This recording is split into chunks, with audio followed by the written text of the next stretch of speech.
After 13 weeks of football, only two teams remain. It's the 12-1 Napa Indians and the 12-1 St. Mary's Rams for the Sac Joaquin Section Division I title. The Indians, winners of 11 straight games, are looking for the first section championship in school history, while the Rams, winners of 12 in a row, hope to add to the title they won in 2004. Plus, with the win, St. Mary's could advance to play for the state championship next Saturday. The stakes don't get any higher.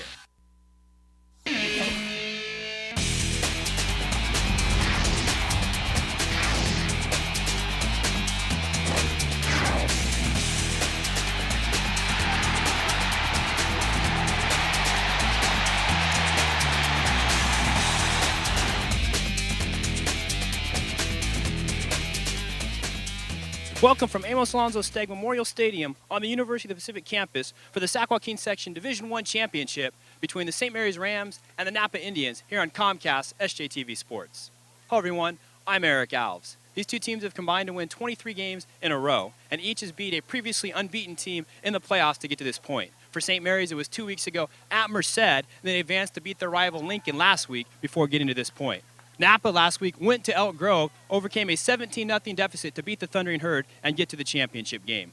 Both teams have explosive offenses. For Napa, it's the 1-2 punch of quarterback John Boyette and running back Jake Croxdale.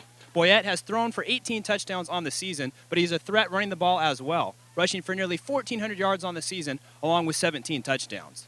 Croxdale is 5'7", 190 pounds, leads the team with nearly 2,000 yards on the ground, has scored 36 touchdowns, and is also the team's leading receiver and tackler. Does just a bit of everything for Napa. While St. Mary's is led by a junior quarterback, Cody Vaz. Vaz has thrown for over 3,000 yards on the season, and he has hooked up with the top four receivers for St. Mary's 180 times on the season to go along with 27 touchdowns. St. Mary's is also capable of running the ball as well with Brandon Warren. Warren has rushed for 350 yards and 6 touchdowns during the playoffs, and he has 18 touchdowns over his last 9 games. It's Napa and St. Mary's for the D1 title next on Comcast SJTV Sports.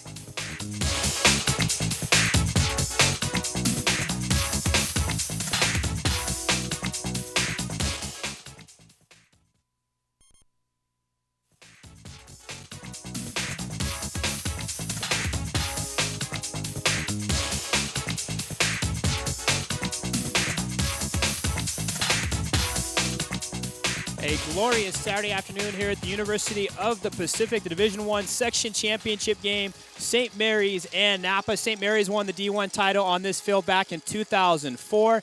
Napa has never won a Division I Section Championship. This is their third appearance. These two met in a semifinal back in 1994 in Napa. That's when the MEL, the Monticello Empire League, of which Napa is a part, was in the south half of the section. In 94, a 38-37 win for Napa. This is how the teams got here in the postseason. For Napa, they had wins at home against Franklin of Elk Grove in the first round, 35-10. They went to Pleasant Grove and won 38-20. And last week, they overcame a 17-0 deficit to beat Elk Grove 28-24, scoring a touchdown with under 2 minutes to go. St. Mary's in the South, the Rams in the opener, they destroyed Tracy 56-26. They went to Merced and gave them their first and only loss of the year, and last week won by 3 against Lincoln. St. Mary's won the toss. They will receive Max Alvarez to kick for Napa. Napa in the dark blue, St. Mary's in the white. St. Mary's is designated as the road team, even though they're only a couple miles away from their home campus, and Alvarez boots it through the end zone for a touchback. So St. Mary's will come out on offense, led by their junior quarterback, Cody Vaz, who's had a phenomenal campaign here in his first year as a starter. Vaz has thrown for 3,025 yards to go along with 27 touchdowns. He has thrown just 10 picks, had a 5-touchdown game earlier this year against Edison, and also against Central Catholic when St. Mary's got going. He threw for 388 yards. The Rams will go out of the shotgun a lot, but it looks like Vaz under center here. 2 receivers to the right, 1 to the left. Guyton went in motion. It'll be a run to Brandon Warren. Warren able to get the outside. Warren will have a first down as he takes on Andrew Piper and gets to the 35. A 15-yard gain by Brandon Warren. Here is the rest of the St. Mary's offense. Warren in the backfield, the four receivers, Harper, Jim Rigby, Copraviza, and Sorrell, all very good. The O-line, three juniors there, Dagry, Alonzo, Carl, who had the big recovery last week, Costa, and Yucatan, the only returning starter from last year, and he was a left guard a season ago, made the transition over to right tackle for St. Mary's. Tony Franks, the head man for St. Mary's, called it the biggest bright spot for the team, that offensive line. 1st and 10 for St. Mary's after the 15-yard run by Warren. From the 35, Chaz Smith went in motion. Little screen on the comeback to Harper, and Harper will have 11, another first down for St. Mary's. Simple little drop-off to the sophomore, able to move it up the field, and St. Mary's back-to-back first downs. The defense for Napa, they play a 4-4, but they're going to have to bring in extra DBs. Tunnel the nose, the tackle Smith, Blum the end, and then Steen is a linebacker/D lineman. The backers, Ruffino, Croxdale, Burgess, and Frazier. The secondary, Boyette, Piper, and Hansel. 1st and 10, St. Mary's at the 46, their own. Here is Warren. Brandon Warren, big hole up the middle again, and about 9 on that gain. Tyler Hansel, the safety, has to make the tackle. So St. Mary's, 3 straight nice plays to open this contest. That's 2 carries for 24 yards for Brandon Warren. Warren has been on a tear as of late. All 18 of his touchdowns have come in the last 9 games. He kind of took over for Chris Wilson in the backfield. When Wilson broke a knuckle on his left hand, they kind of split early on. Since then, for the most part, it's really been Warren, but we will see Wilson as well. It is Warren again. He'll get to the outside. Warren has a head of steam inside the 30, down to the 20-yard line. Brandon Warren, another big gain for him as he picks up 25. A 25-yard gain by Brandon Warren. So St. Mary's certainly known for their passing, but trust me, they can run it. And so Brandon Warren has rushed 3 times here in the early going already for 49 yards, able to use some speed, shed a tackler there. And Warren at 5'6", 160, has already gone over 1,000 yards now as he had 980 coming in. A quick 49 for him in this game. Warren tries to cut it back inside, not much doing there. Michael Ruffino, the tackler, the inside backer. His twin, Justin Ruffino, we'll see him on offense and defense. A lot of brother combos on the Napa side, including the twins, the Ruffinos. So really no gain on the play, maybe a half a yard. It's 2nd down and 10, the first time that Warren has been bottled up by Napa defensively. Vaz fakes the handoff. Looking deep to Harper. A little wide. Hansel in coverage. And certainly that's going to be the key for Napa defensively. How their secondary, guys like Hansel, the safety, Boyette, who's very good, the corner, of course, we'll see him at quarterback for Napa. He's going to the University of Oregon to play in the defensive backfield, so you know that Boyette should be fine. Piper, the other corner. We're also going to see Clinton Gorsuch and Brett Hawkins in the secondary as well to combat the 4 receiver sets that St. Mary's has. 3rd and 10 after the incompletion from right at the 20-yard line for St. Mary's. Opening possession of the game.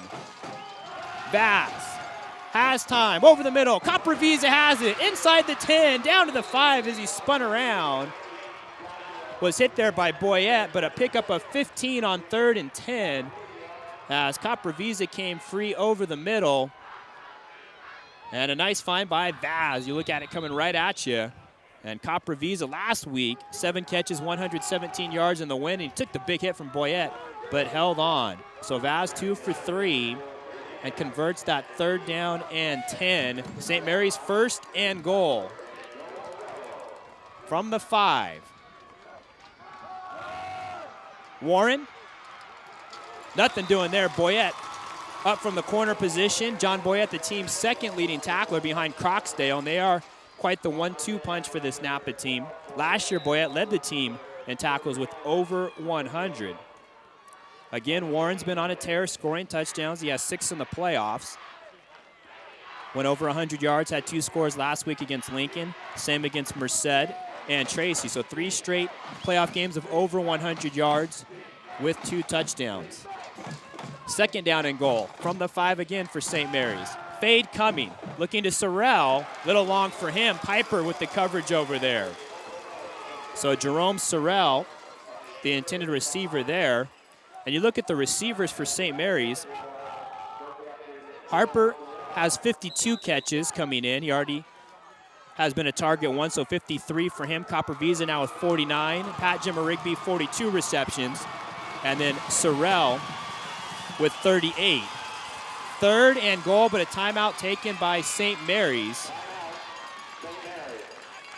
Timeout taken here by the Rams. The Napa faithful, they are on the home side, making a lot of noise, about an hour-and-a-half journey to get to Stockton. Here in this matchup between two 12-1 teams. If you look at the big games for the teams this year, not going to give you all 13, but look at some of the big matchups for the teams this year. Each are 12-1. St. Mary's lost their opener to Jesuit, 24-13. You see back there on a Saturday on the 8th of September, which seems like so long ago. Now they're in danger of going 0-2, but they came back to beat Central Catholic at home on the 14th. They're their second game, and of course have not lost since then. Now there is some symmetry. In 2004, when St. Mary's won the section title, they were 13-1, lost to Jesuit, won their other 13 in a row. For Napa, their only loss is to Granite Bay, the Division II champion. That was in week number 2. They rolled Vacaville during league play, the defending champion, and then you see what they did in the postseason. Off the timeout, 3rd down and goal. Out of the gun for Vaz. Harper in motion. Vaz rolling. Nobody's open. Now throwing. In traffic. It's deflected. Was it caught? They're saying touchdown. It was Sorrell off the deflection. There was a touchdown signal as Jerome Sorrell. The ball was deflected. It looked like Nebraska and Missouri and Matt Davidson from years ago. And Sorrell, it just bounced around. There was traffic as Napa seemingly had everybody covered. And St. Mary's now lined up in the swinging gate. Let's see if they'll try and go for 2. They've done so 16 times this year. Napa's gone for 2 28 times this year. So we may not see a lot of extra points attempted in this game. No, now they'll line up and Copper Visa to come over. Chaz Smith, the holder. Remember, the uprights more narrow here at the Collegiate Stadium by about 5 feet, and Copper Visa has it. 7-0 St. Mary's. They take it and go 80 yards. Here's the touchdown. Look for number 3, Jerome Sorrell with the deflection. Ball bouncing around, and it bounced twice, and then Sorrell, it's hard to tell if he kept it off the ground, but he sold it very well, and he may in fact have kept it off the ground. You see Napa, of course, they're going to say no catch, but it was deflected twice. And certainly, you talk about in the championship games, you hope you get the breaks or the bounce goes your way. Clearly, that bounce went St. Mary's way, and a nice job by Sorrell. Very heady for him to keep alive and follow that second bounce, and the good reflexes as well.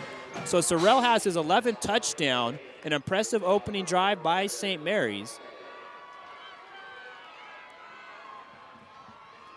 And the back judge was right there to make the call. He just wanted to see if Sorrell came out of there with it. And so St. Mary's takes it right down the field, and they will kick off now with Copper Visa. And it's Boyette and Croxdale back deep. You'll hear those names in tandem quite a bit this afternoon. The squibber up the middle, Denove from the 34 for Napa. And Denove gets it across the 40 to the 42. And so Napa will come out offensively. Their quarterback, John Boyette, look at what he has done. 18 passing touchdowns, 19 overall, 2 special teams, 17 rushing, the 1,400 rushing yards, and nearly 1,700 passing. He is a do-everything player for this Napa squad. Mentioned going to University of Oregon. His father, the former head coach at Woodland High School as well. Coach's sons usually turn out to be pretty good players, it seems.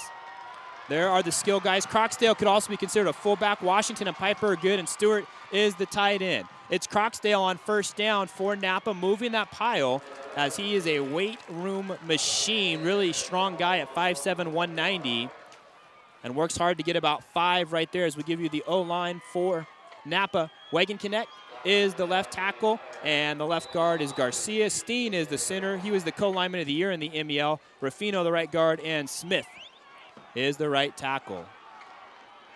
We'll hear a lot from Jake Croxdale. It's Denove in there. So Denove, Burgess, a lot of guys will play in the backfield along with Croxdale, who's lined up in the slot. And that's swatted. That might be a live ball. No, it's whistled as Capravisa, the man who swatted it there. And it goes incomplete. And it was intended to be a swing pass out there to Croxdale, who is Napa's leading receiver. We'll give you St. Mary's defensively up front. The defensive tackles are Ron Henderson and Chris Delgado. Banks and Clark are the ends. The linebackers, Mafia, very good one. Austin Jackson. We'll also see Nick Lucchesi in there and Adam Poirier, who had a couple of big sacks last week. And the secondary, Wilson, Casillas, Harper, and Capravisa. We'll also see at safety Nick Mazzilli quite a bit. Officials time out there for a moment. An untied shoe, I think, was the case. 3rd down and 5 after the incompletion. Croxdale goes in motion. Fake to him, Boyette keeping. Here goes John Boyette. He may be gone with his speed. He is. Boyette. Touchdown, Napa. 47 yards.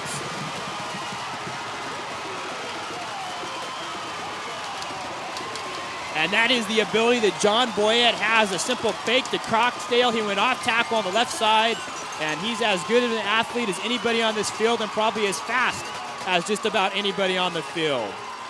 Oh yeah, he holds too. He does just about everything. And it'll be Alvarez for the point after. Max Alvarez has yet to miss a PAT this year. 40 for 40. A soccer standout, was the offensive player of the year in soccer in the MEL. And it's good. In fact, Alvarez was not with the team at the start of the year. Bob Herlocker, who's an assistant coach but was the head coach last time Napa was in the section final in '94, is also the golf coach. Talked to Alvarez, who plays golf and soccer, got him to join the football team, and he is 41 of 41. And the Napa band rejoices as we are tied at 7.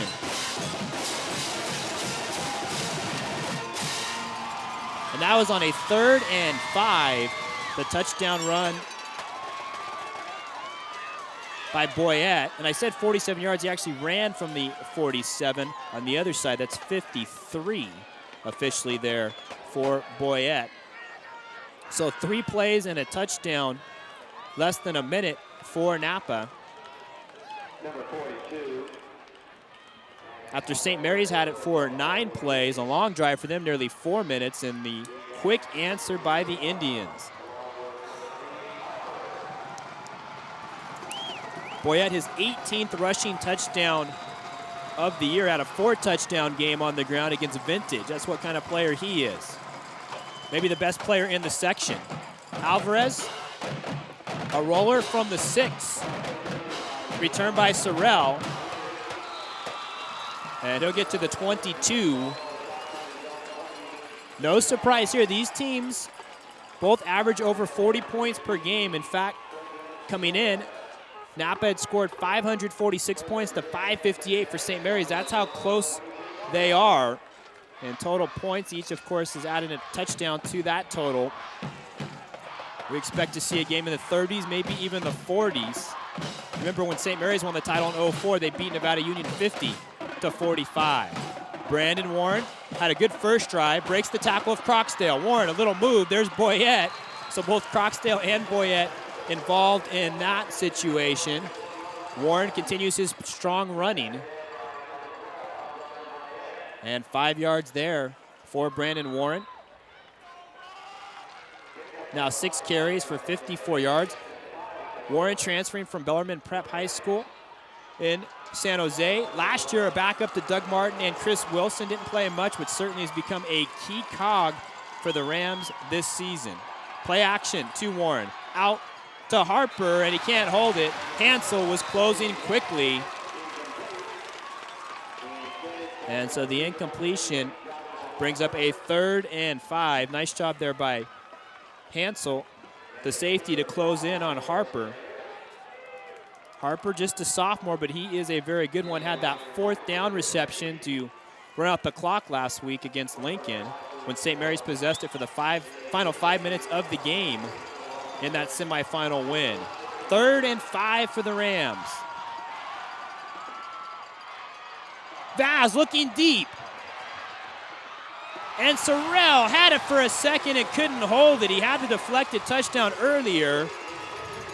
It was a little behind Sorrell, but that was okay because the DB, Piper, went right past him, almost by design, but then Sorrell couldn't quite hold it. As you watch, again, reminiscent of the pass by Willie Tuitama to Alex Zanini in the 04 final, and you see Sorrell acrobatic to go up and get it. And give Piper credit, even though he was kind of drifting past, he still made it a tough play for Sorrell. So the secondary for Napa doing a nice job so far. And as Capravisa to punt, he does all the kickings for St. Mary's. It's Boyette waiting, and he's drilled. And that's going to be a penalty. Sanguinetti flew in there and hit Boyette before he had a chance to catch the ball. The Napa fans don't like that. And Russ Bennett, our referee, will give us the first call of the afternoon.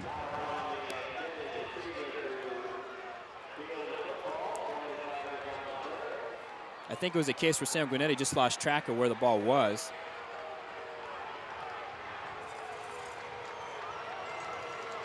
So the first flag of the afternoon, the Napa fans still voicing their disapproval.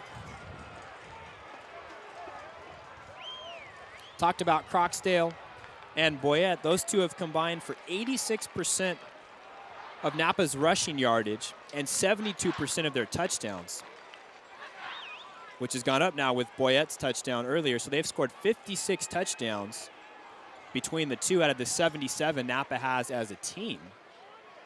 Here is Russ Bennett with the call.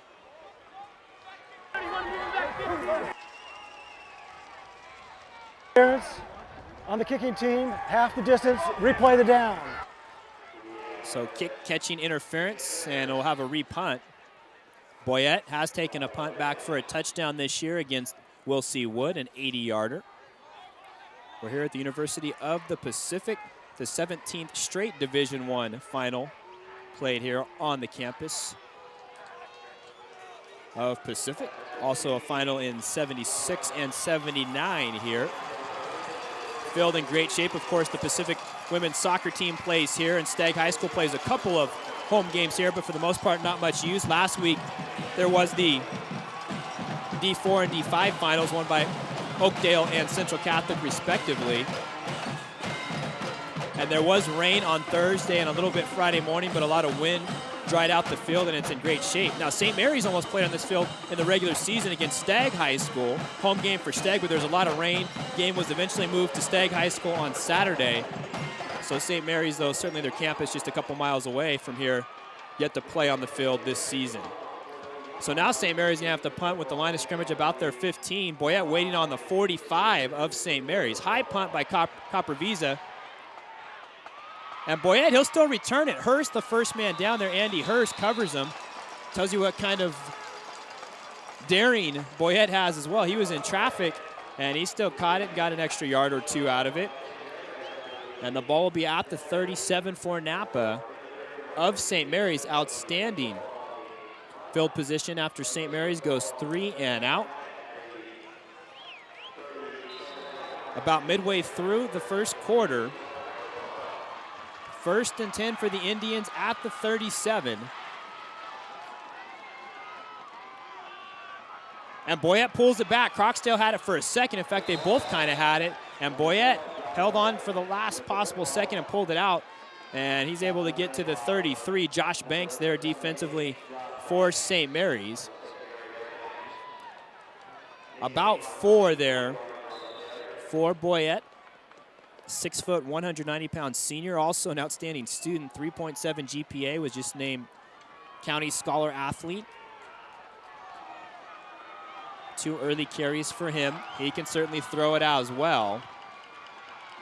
Croxdale this time running up the middle. Sam Maffey all over that play. Maffey, as a freshman, was a part of that 2004 St. Mary's team and they won the section championship, so he's looking for another ring.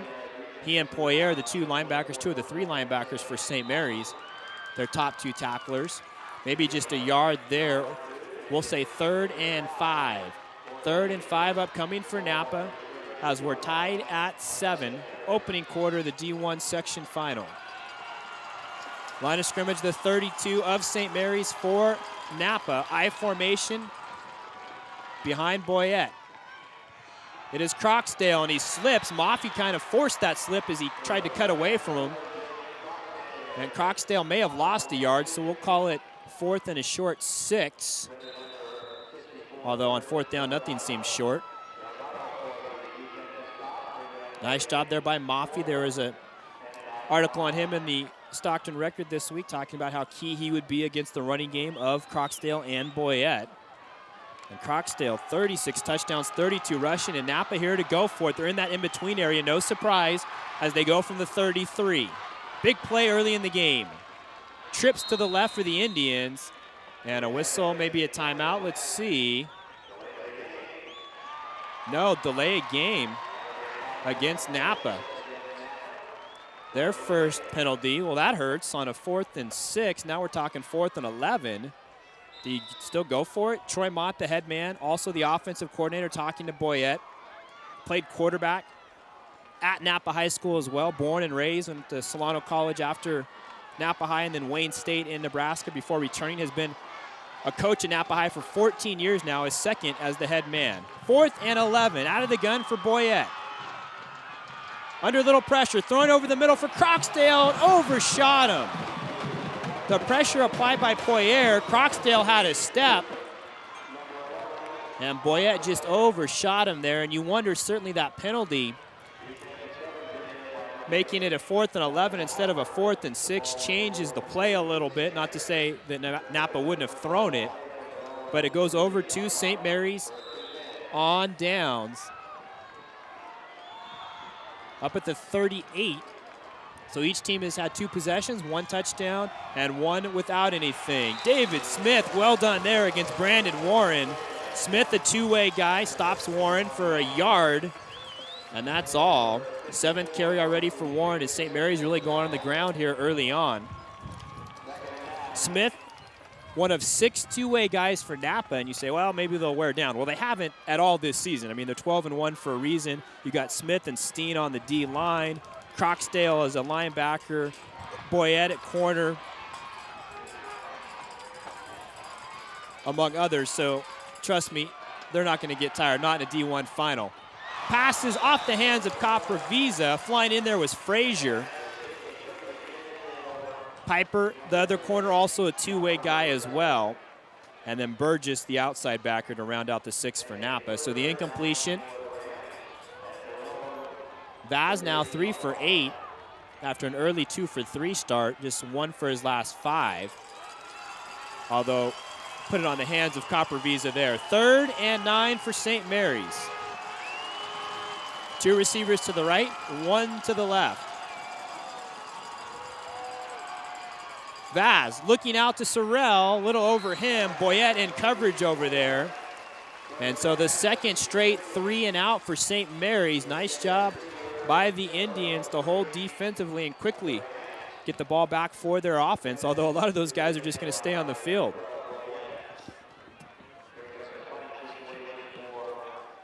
So Capravisa last time did a nice job on the punting. As you look at the St. Mary's sideline, Tony Franks, the head man for the Rams. 6 straight years both of these teams have been into the playoffs. St. Mary's changing their alignment, but certainly you'd still expect them to punt here on their own side of the field. Capravisa, another pretty good one. Boyette lost the ball. I think he got it back, but there's a flag as well. Capravisa, I think, was hit. We'll wait the call from Russ Bennett, but I believe Capravisa was hit. So the kicking game has been interesting on both sides now with penalties, or actually both times St. Mary's has punted, I should say. Kick catching interference earlier, and maybe roughing here. Yeah, there's the preliminary from Russ Bennett.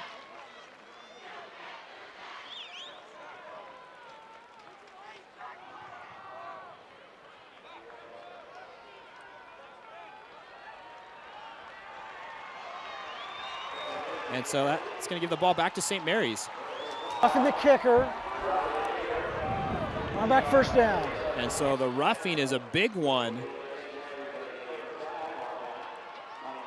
It's enough The penalty is an automatic first down, I should say, and it gives the ball to St. Mary's at the 47 of Napa. So a huge penalty against the Indians. And the drive will continue for St. Mary's with the ball now at the 47. Toss comes wide. Brandon Warren. Warren trying to turn the corner, ducks down and dives for the first down as he gets to the 35. A pickup of 12 for Warren, and certainly there's a situation where his size becomes an advantage. Warren just at 5'6", able to kind of get lower than anybody else, sneak through and pick up an extra 3 or 4.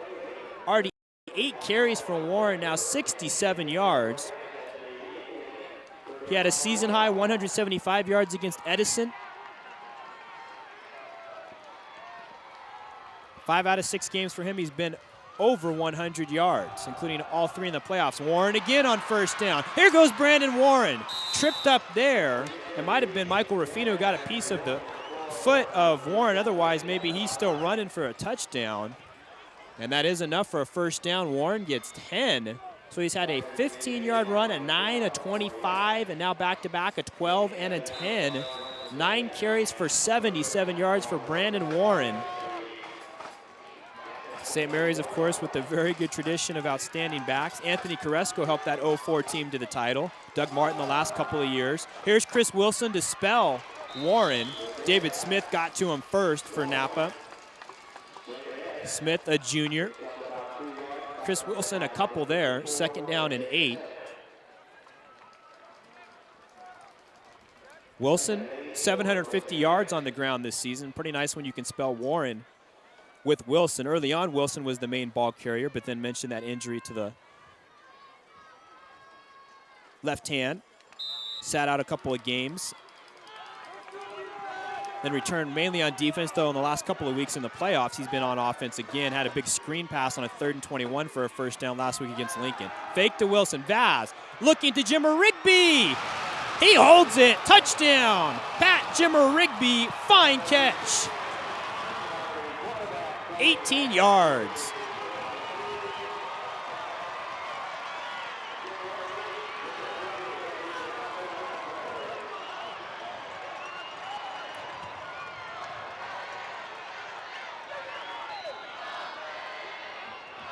And Jimmer Rigby on the dive.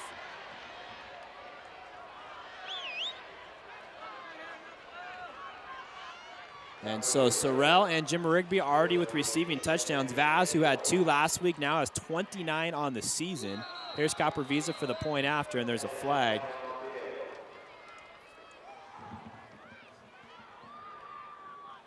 A lot of hankies in the kicking game so far. But of course, this drive kept alive. Dead ball, encroachment, defense. By the roughing the punter. And St. Mary's converts on the pass play.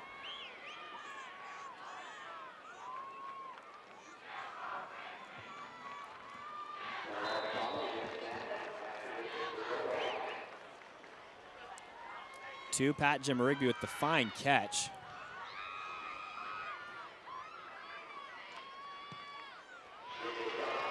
And Copper Visa has it 14-7 St. Mary's, and officially it's a 23-yard pass play. Vaz, look at the offensive line giving him so much time on the money, but look at Jimmer Rigby lay out for that.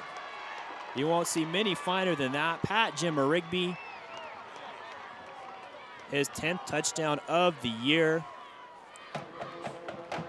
And St. Mary's takes the lead with 1:48 to go in the quarter. Now, Jimmer Rigby, as a sophomore, was on the St. Mary's boys basketball team that played for the state championship. They lost to Artesia. St. Mary's could be playing for a state title if they win here. If you look at the bowl rankings, according to Cal High Sports, St. Mary's right now is the #1 team in the D2 bowl rankings. They have the large school, the middle school, and the small school. St. Mary's is ranked #1 according to Cal High Sports, but it's the 10 section commissioners, including Pete Sacco, the commissioner of the Sac Joaquin section, who make the determination who goes to these bowl games next week at the Home Depot Center. But St. Mary's, the conventional wisdom is, if they win here tonight, this afternoon I should say, they will advance and play next Saturday at the Home Depot Center for the middle school state title game. But first things first, they still have a long way to go in this one, but they do lead 14-7.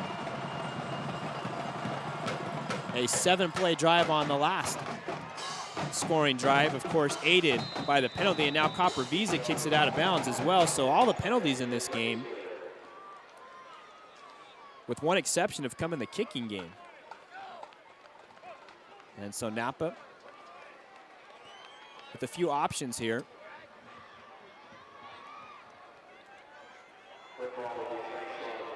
Looks like they're going to take it to 35. Still 1:48 to go in an entertaining opening quarter.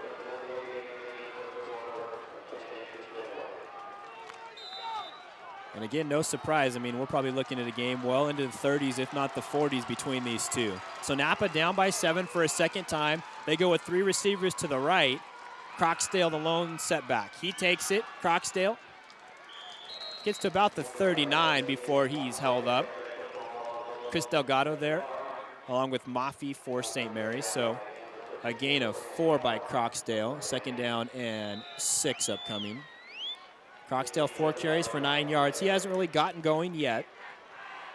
3rd possession here for Napa. They scored on the opening possession, a 53-yard run by Boyette. Then they went for it on 4th down, 4th and 11. Didn't convert on their 2nd series. Here they are on their 3rd. From the 39, Boyette, little option, tosses it to Croxdale. And he's able to turn the corner, gets bumped out of bounds by Wilson, but not before he gets to about the 50. A pickup of 11 by Croxdale. Jake Croxdale did a nice job just to hold on to the ball in the toss. There on his 5th carry.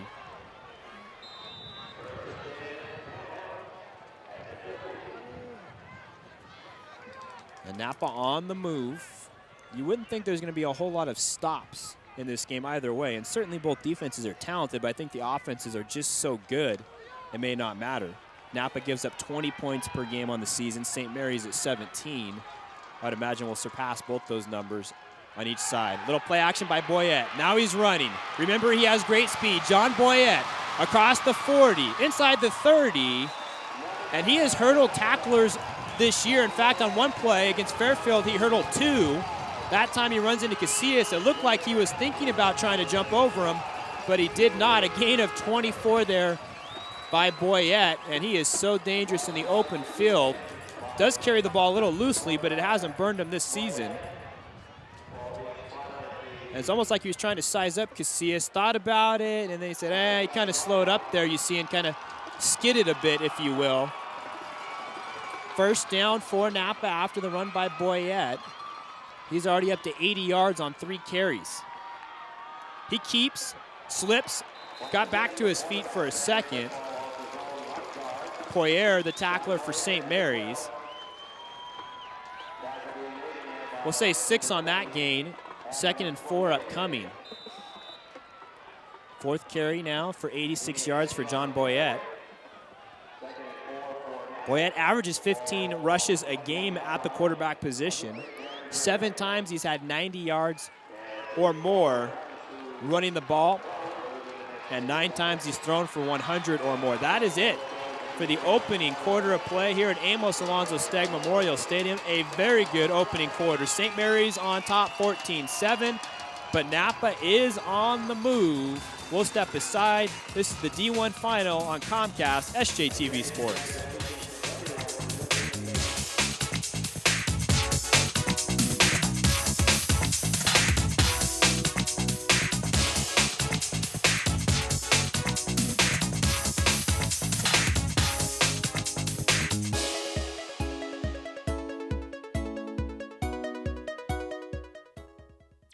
When it comes to local programming, there's only one channel you can turn to. SJTV. Local sports, local cultural and entertainment event, the local 5-day forecast, and homework hotline.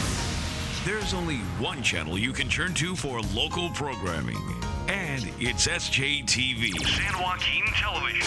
A service of your cable and internet provider, Comcast. SJTV. SJTV.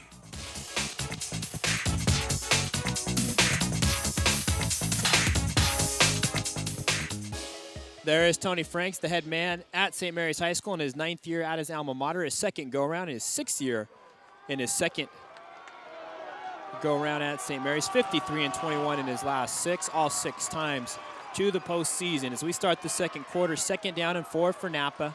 14-7 St. Mary's. Boyette on the keeper, and the D-line pushes him back after an initial surge. Clark down there for St. Mary's, also Delgado and Henderson. And we'll have to see on the forward progress. They do have 3rd down up on the marker. 3rd and a yard, so Boyette gets 3. And again, it could be 4-down territory for Napa if they don't pick up the 1st down here, but it is 3rd and 1 for the Indians. Washington comes out wide to the left, full house backfield. And that is a 1st down. It's Croxdale. Croxdale gets to the 10. About 8 for him there on his 6th carry. So it's been all Croxdale and Boyette in the game. In fact, nobody else outside of the center has touched the ball offensively for Napa, but that's not surprising. They are quite the combination. We're a minute into the second quarter. Full house again for Napa. It is 1st and goal. Croxdale behind that convoy gets to about the 6 before he is stopped. Maffey and Banks as they unpile. We'll say 3 there for Croxdale. Croxdale, who averages nearly 3 touchdowns per game, had a stretch where he had 3 straight games with 5 touchdowns against Skyline, Wilsey Wood, and Fairfield in the middle of the season. There is a flag, though. Unsportsmanlike against Napa. I didn't see it. I looked down. I don't know what happened. Maybe something after the play.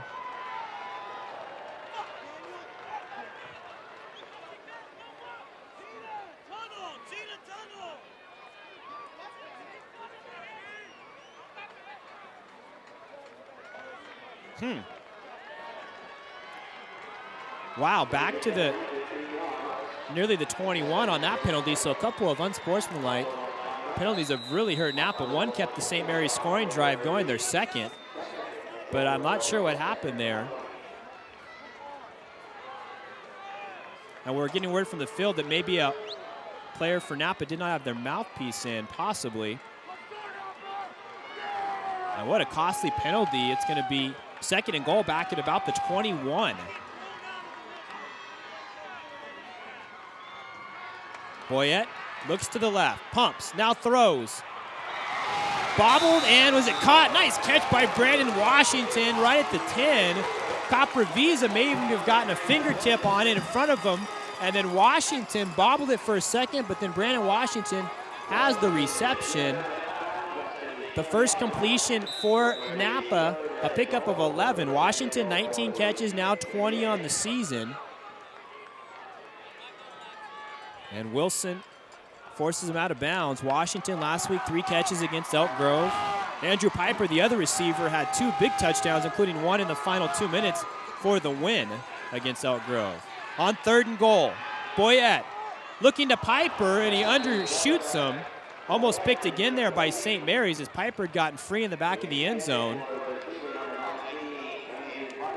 And it was Matt Casillas, the man who almost picked it off. He had a pick last week against Lincoln. And so Boyette now just 1 for 4 passing, and maybe a field goal attempt here for Alvarez. Yeah, he is out there. He's made 1 this season, 1 for 3. A 25-yarder against Granite Bay, missed a 47-yarder against Fairfield, and had 1 blocked against Pleasant Grove. This is a 26-yard attempt. Alvarez, the lefty, has it from 26 yards. So Napa, at least they get some points out of that drive when you consider they had it 2nd and goal at the 6, got the penalty back to the 21 to at least get 3, which that's big for them. Alvarez again kicking on the uprights, used to the 23-foot 4-inch wide uprights, 18-6 here at Pacific. And so 14-10, St. Mary's still in the lead, but a drive there by Napa to get 3. There's Pete Sacco, the Sac Joaquin section commissioner, to the right. 7 section champions crowned over the last 2 weekends. Pretty much everybody except for D1 last weekend and D1 here this afternoon. And Pete Sacco and the assistant commissioner, John Williams, they're flying to Southern California tomorrow for the selection for the bowl games. Again, St. Mary's, if they win, they're probably in. And potentially Central Catholic could be the small school representative as well. They won on this field to win their title a week ago against Patterson.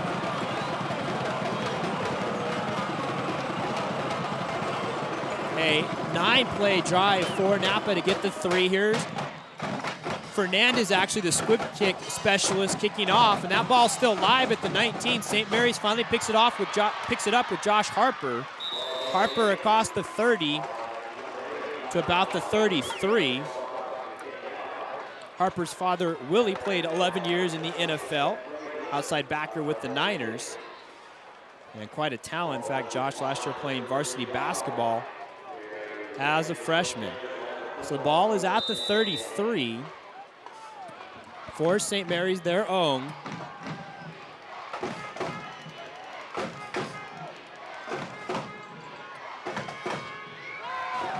Brandon Warren will take the handoff. Michael Ruffino has done a nice job so far, been all over the place. Holds Harper to just a couple.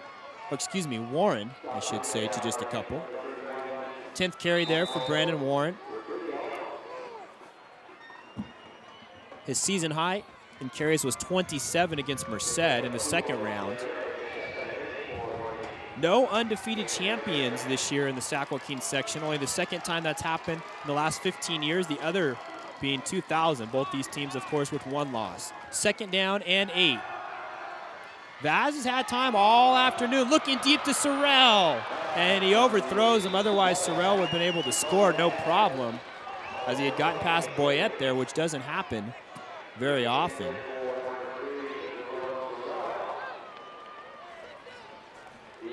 So 4 for 11 through the air for Cody Vaz. 54 yards and 2 touchdowns, though, that being the key, certainly. 2 of his 4 completions going for scores. Quickly, 3rd and 8 for St. Mary's, a chance for Napa to get it back, trailing 14-10. St. Mary's on their last series had gone 3 and out, but then the roughing the punter penalty gave them the ball back and they scored, and Vaz doesn't like what he sees. He will take the timeout, a second used by St. Mary's. Now Doug Carresco, the offensive coordinator, is up here at in the press box, or what doubles as a press box here at Amos Alonzo Stagg Stadium, and he calls in the play to Adam Pyle, who relays it to Cody Vaz, the quarterback. First time that Doug Carresco's been up in the press box in his career, but he said it's worked out quite well. There's the St. Mary's huddle.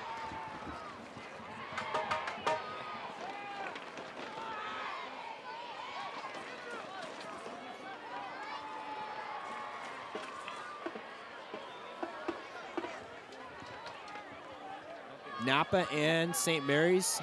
There's Napa's head man, Troy Mott, just 36 years of age in his second year as the head man at his alma mater, 21-4 last year. Napa got to the second round of the playoffs. They lost at Oak Grove, a loss they avenged this year with their win a week ago. 2 former head coaches at Napa on the staff as well, Jerry Dunlap and Bob Herlocker as well. Quite a staff when you have the two previous head coaches still on the staff. 3rd and 8 off the timeout. Jimmer Rigby has it, bobbles it, still going. He may take it the distance. Inside the 25, Jimmer Rigby down the sideline, and he scores. Pat Jimmer Rigby caught it, then he bobbled as he tried to go upfield, and he scores for St. Mary's, 65 yards, his second touchdown.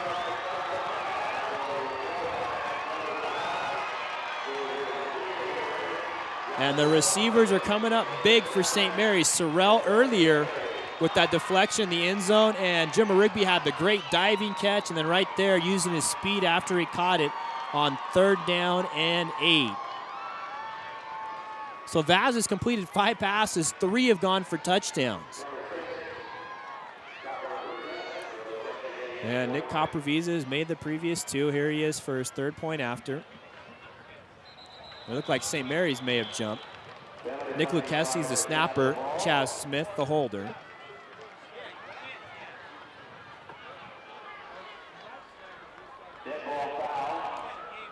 It's against St. Mary's. Just moving back for the point after try. And so St. Mary's, they average 43 per game. Already have 20 on the board. 2 touchdowns for Jim Rigby. He had a 3-touchdown game in the playoffs against Tracy. Another whistle. Let's see if St. Mary's jumped again. Napa's rushing in and kind of stopping to see if they can get St. Mary's to jump. They got him the bite the first time. Looks like they're going to give him the bite again. This is becoming a pretty long extra point. Good ball, false start, offense. And again, the kicking game's had all kinds of penalties. And let's see now, this is going to end up being close to a 30-yard point after. It is. A 30-yard point after for Copper Visa, though he has kicked field goals of 22 and 35 this year. You see Napa trying to jump in there and get St. Mary's to jump. And the kick is no good. So that could be huge in this contest. Those 10 yards of penalty. And it's 20-10, St. Mary's. 8:52 to go in the half. Here's the touchdown. Vaz to Jimmer Rigby. Has it there, and you see him turn upfield. There was definitely a catch before that bobble, and then he just bobbled as he turned it upfield. And once he gets to the outside, able to use his speed, he did have a blocker downfield as well to kind of shield him along the sideline. That's Copper Visa gave him that block, and Jimmer Rigby scores. Well, he had to go back and get some equipment on campus. Didn't bring it with him, but St. Mary's certainly glad he was able to pick it up because Pat Jimmer Rigby has been huge here in the opening half. 2 catches for him, 2 touchdowns, 88 yards. The first catch was just a thing of beauty. Second one wasn't too bad either, using that speed to get to the outside. Of course, his brother Ben, a former standout here at St. Mary's.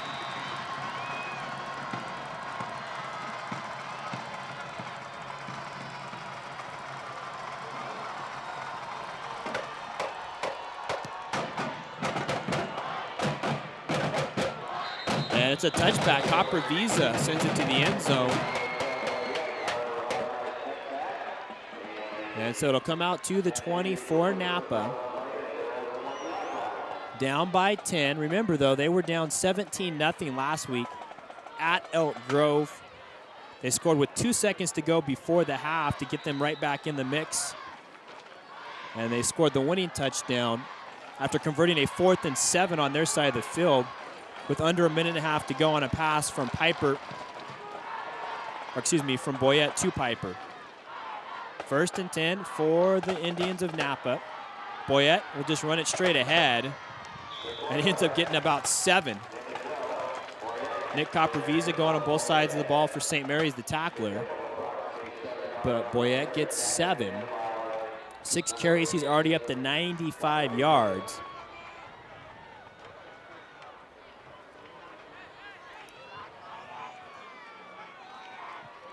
Under 8.5 minutes to go. Here in quarter number 2 at Amos Alonzo Stagg Memorial Stadium. Already seen 30 points on the board. Boyette keeping in some trouble in the backfield. He falls forward for maybe no gain. Delgado and many others back there for St. Mary's. Mafia also in the middle of things as well.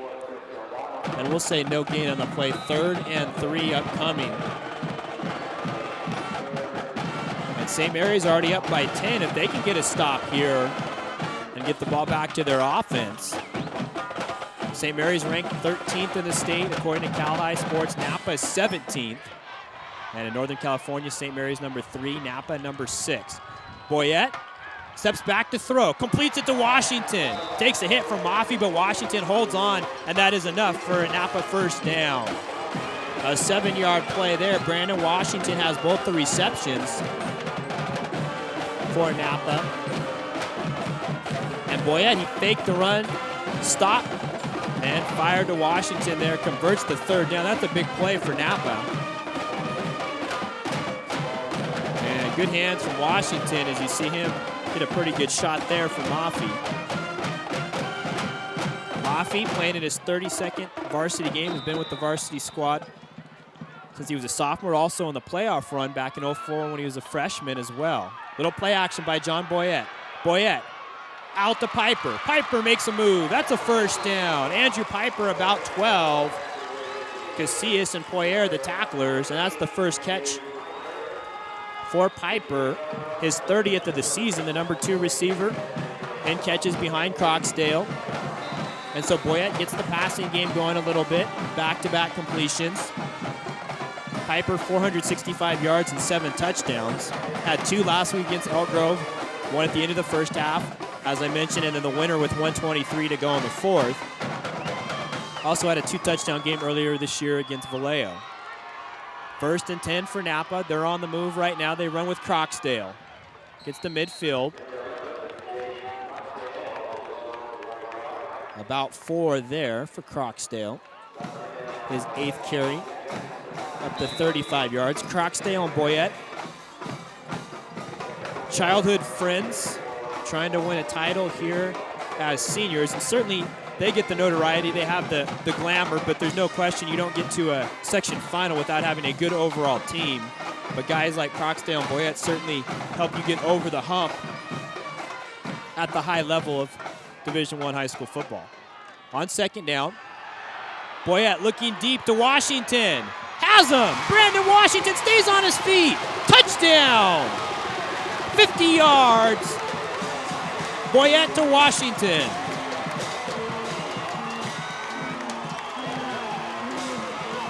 The 5th receiving touchdown of the year for Brandon Washington, his 3rd reception of the game. And 3 straight completions by Boyette. Remember, the big 3rd down completion to Washington keeps the drive alive. And here's the 50-yard touchdown to Washington.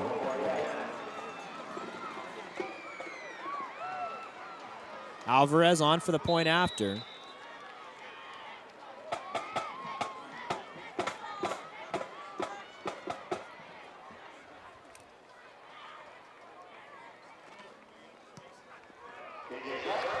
The kick is good. It's a 3-point game at 20-17. Still 6:07 to go in the half.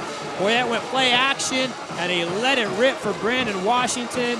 He hit him beautifully. Look at the tight spiral there. And then Wilson tries to bring him down. Washington keeps his footing, and he goes in for 6. His 3rd catch for 68 yards and a touchdown. Had a 2-touchdown game against Armio, but you could argue his best game of the year already, considering the stakes in this one. And so Boyette now 4 for 7 through the air for 80 yards. He's rushed for 95. And you can see why he is quite a talent. Last year, Boyette played running back, a little bit of receiver as well. Actually, a lot of receiver and some running back. He set the school record for receiving yards and receptions. 61 for 921. Ted LeMaster is the quarterback the last 2 years for Napa. Now playing baseball at Long Beach State. And that's now the 19th passing touchdown by Boyette this year. This is Sorrell, who will be held shy of the 30 at the 29. Ruffino in there on special teams. But those 19 touchdowns by Boyette ties the mark that LeMaster set 2 years ago as a junior. So a 3-point game. St. Mary's in the lead.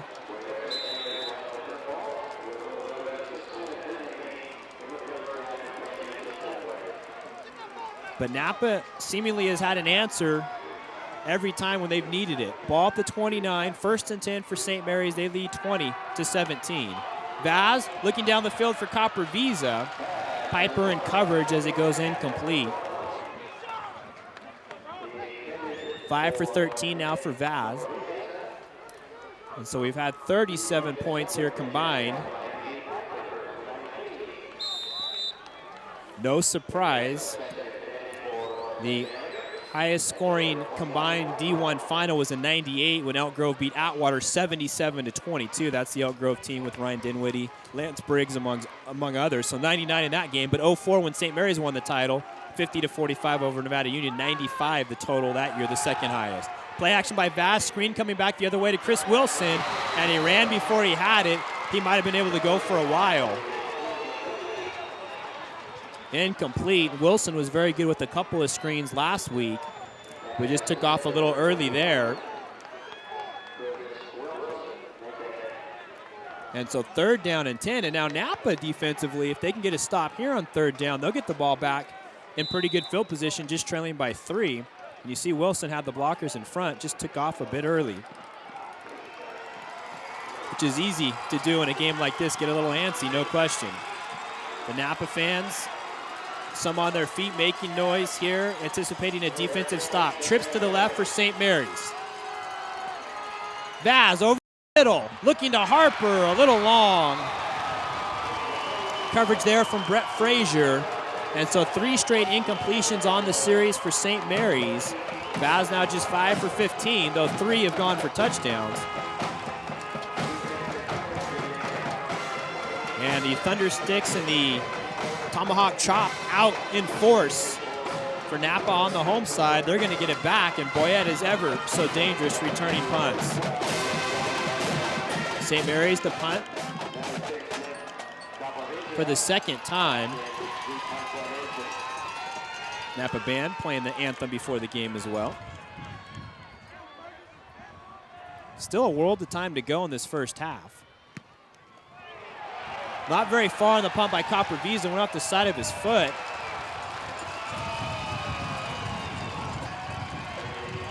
And let's see where it's going to be spotted out. At the 45, it's a 16-yard punt. And so for the 2nd time, Napa's going to start on St. Mary's side of the field. The first time, though, they didn't score. That was a 4th down situation where they went for it and didn't convert. But just across the 45, here for Napa, trailing 20-17, but a chance to take the lead on this series. I formation behind John Boyette. Boyette looking down the field to Washington, but it's out of bounds, well wide. And that stops the string of 3 straight completions there by Boyette. 64% completion percentage. Now Boyette was the starting quarterback at Napa as a freshman and sophomore. I mentioned Ted LeMasters last year when Boyette was a receiver and a runner. Scored 21 total touchdowns last year, 20 this year, not too bad, 41 over 2 seasons. And is now thrown for 19 touchdowns. 2nd and 10 as the wind picks up here at Stagg Stadium. Croxdale, and he's hit immediately by Ron Henderson, the 5'11", 280-pound senior. Nice job there by Henderson. A whole new defensive line this year for St. Mary's. They knew their skill guys would be very good on both sides of the ball, but the O-line and the D-line relatively new, and both have done a nice job. Otherwise, St. Mary's wouldn't be at this point, obviously. Croxdale got a yard there. 3rd and 9. 8 carries for 32 for Croxdale. Hasn't really gotten going too much yet, though certainly Boyette has. And a timeout taken by Napa as they had some alignment issues. That's their first timeout.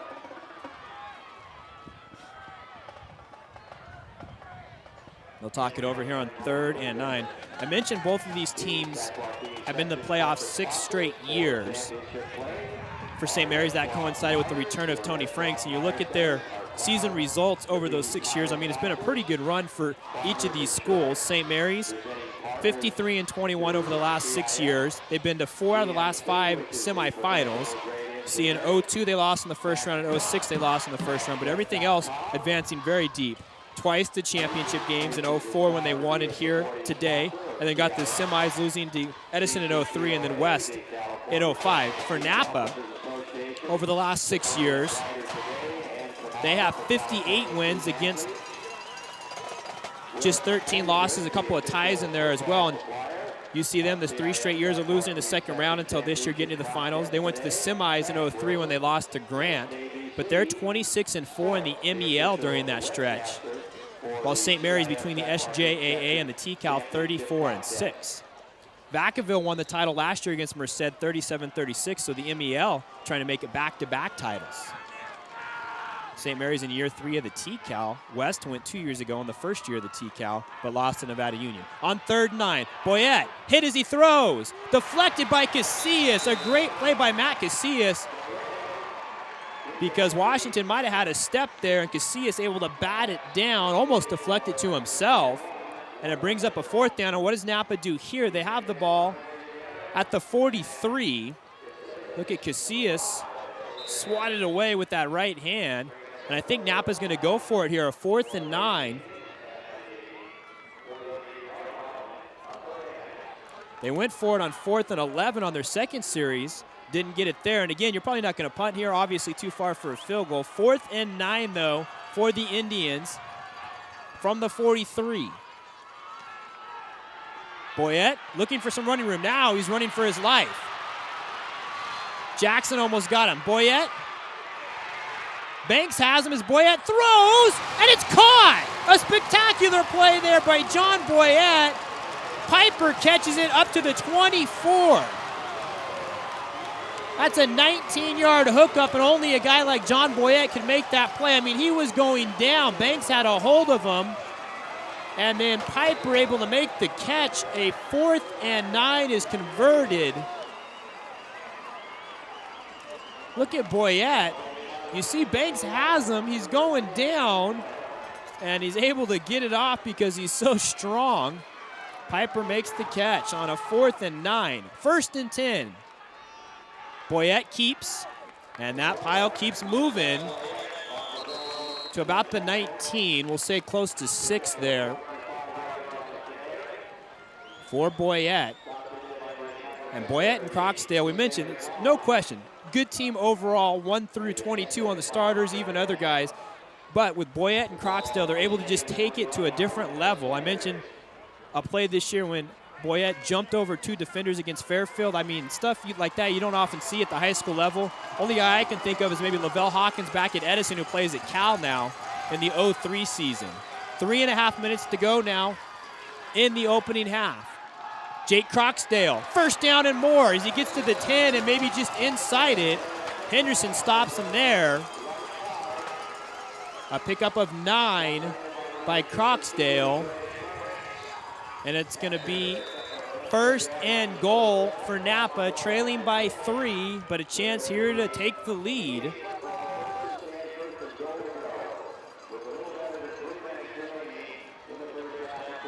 Napa has not led in this game. A chance to do so here. Ticking now down near 3 minutes to go in the half. Croxdale.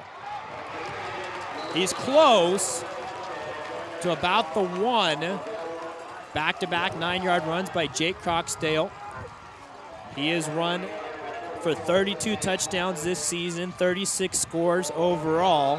When he gets close, you know he can smell the end zone.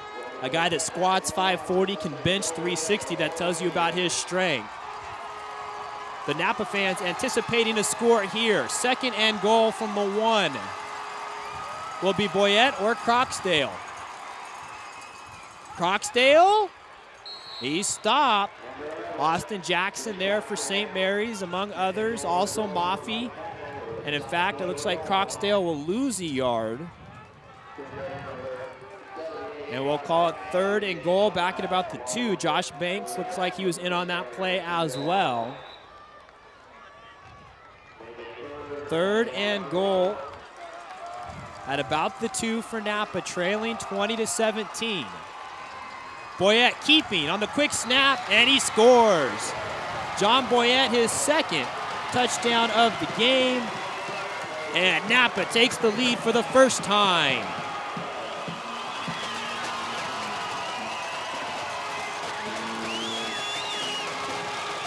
And remember, this drive was kept alive by the 4th and 9 spectacular Houdini play by Boyette to throw at the Piper.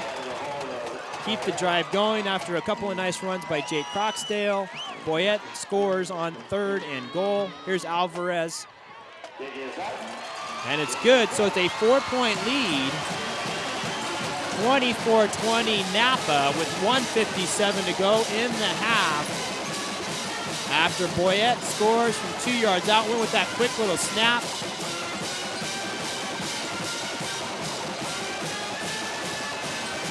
A 9-play drive for the Indians.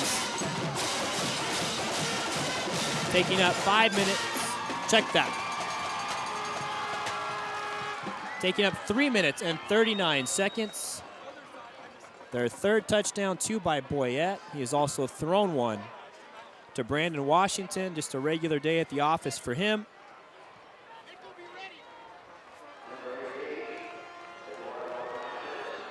And Napa's on top, and of course that missed extra point by St. Mary's could loom large. Tony Franks' squad about set to get the kickoff. It's Fernandez again, the squib kick guy. Kicks it away from the return man. Now it's Sorrell at the 9 for St. Mary's. Jerome Sorrell tripped up as he gets across the 30 to the 31. And St. Mary's, they only have 1 timeout left, a 1:50. Should be enough time if they would like to try and move it up the field. Now remember, in that 04 final, St. Mary's had a situation with much less time in the first half, about 30 seconds. They were able to move it down the field and score a key touchdown against Nevada Union, and they took a 28-26 halftime lead in 2004. Here they trail by 4. Vaz, complete to Jimmer Rigby. About a yard shy of the first down. 9-yard catch for him. Jimmer Rigby has 2 touchdowns.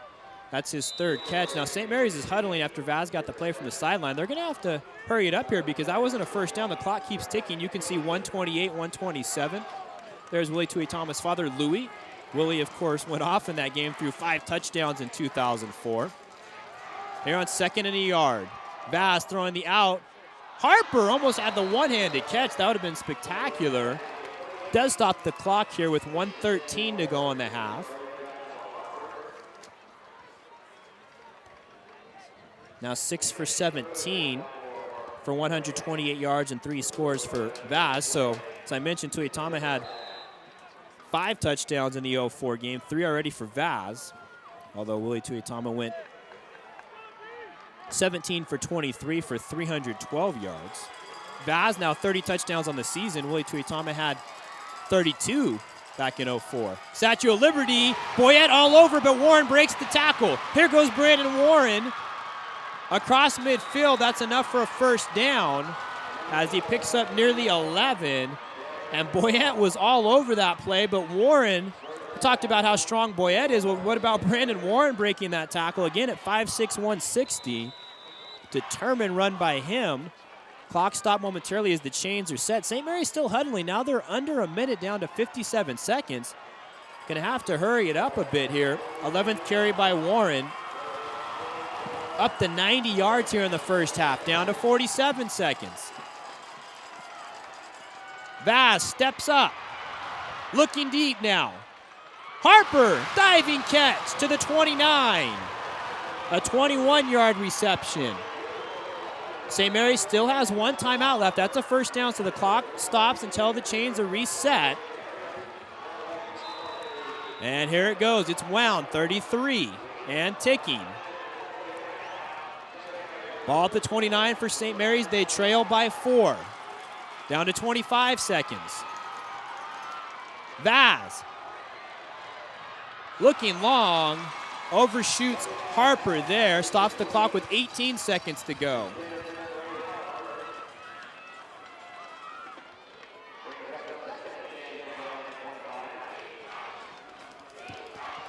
$18 seconds to go in the half after the incompletion.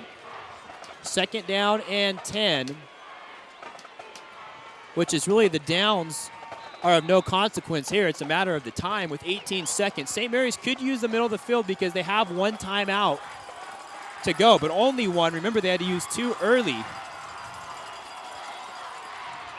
On 2nd down, Vaz deflected Looking to Jimmer Rigby there. Brett Frazier in coverage, the outstanding outside linebacker who's third on the team in tackles, had a pick last week against Elk Grove.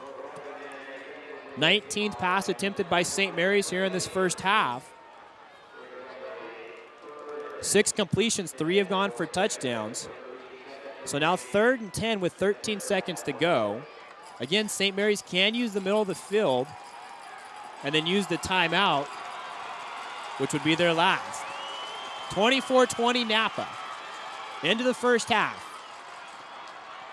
Vaz almost picked by Frazier, a little long there. Harper was the intended receiver, but it's 4th down. It'd be about a 46-yard field goal from here, which you would think Copper Visa is capable of, but it's going to be a long one. Copper Visa has made a couple this year, a 35-yarder against Bear Creek and a 22-yarder against Central, so he is going to attempt it. We're looking at about a 46-yarder. Has missed an extra point here, which was about a 30-yard try because of penalties. Talking about 5 feet more narrow as well on the uprights. Copper Visa gives it a shot, and it's good. Copper Visa from 46. How about that? A 46-yard field goal by Nick Copper Visa. That could loom large in this contest. Now, St. Mary's is still down a point because they did miss the extra point on their last touchdown, but those are 3 points that St. Mary's is thrilled to get on a 46-yard attempt. St. Mary's late in the half in that Nevada Union game in 04 was able to get a touchdown at the end of the half. Willie Tuitama, as you can see here, hooking up with Anthony Crosby. Great individual effort for him to get in. St. Mary's led at the half 28-21. Now, certainly the field goal here, but still getting the points. It's almost like you're still in points. You're playing with the house's money, if you will, to score late in a half like that in 04 spurred St. Mary's to that win. Although certainly there's still a lot of points scored in the second half in a 50-45 game. But right here, the field goal by Copper Visa of 46 yards, that is big time. So they're trying to reset the clock. I don't believe it started ever on the kick by Copper Visa. Now they have it at 2 seconds. But Copper Visa, a 46-yarder.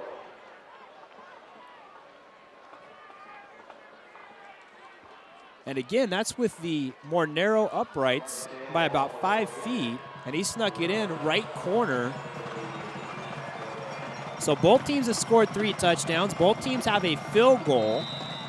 St. Mary's has missed 1 point after. That's why it's 24-23. Copper Visa. Little Poocher. Ruffino covers it there. The clock still shows 2 seconds.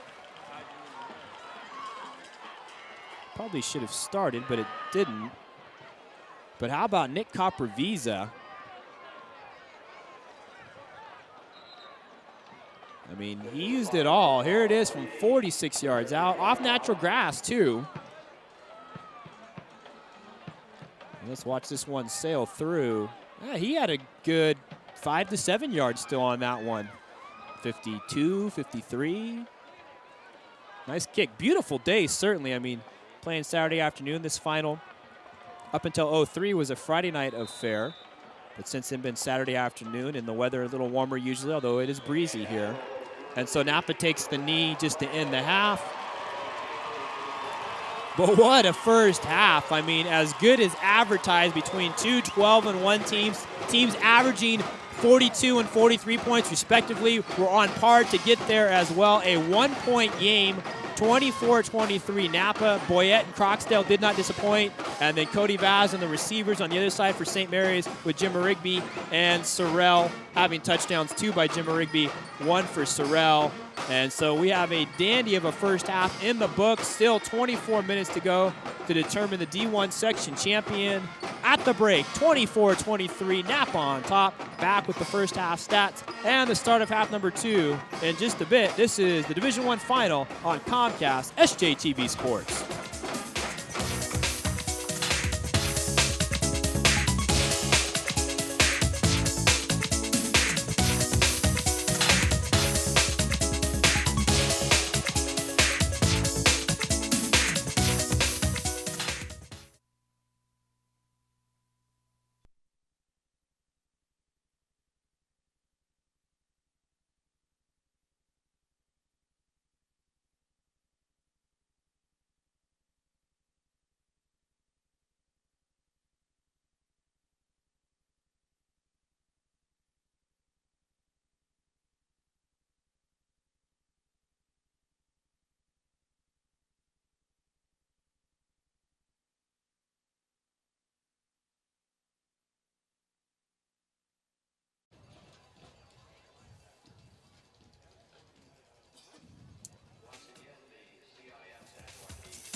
We're about set to start things here in the second half of the Division I Sac Joaquin Section Championship game. Napa on top of St. Mary's 24-23.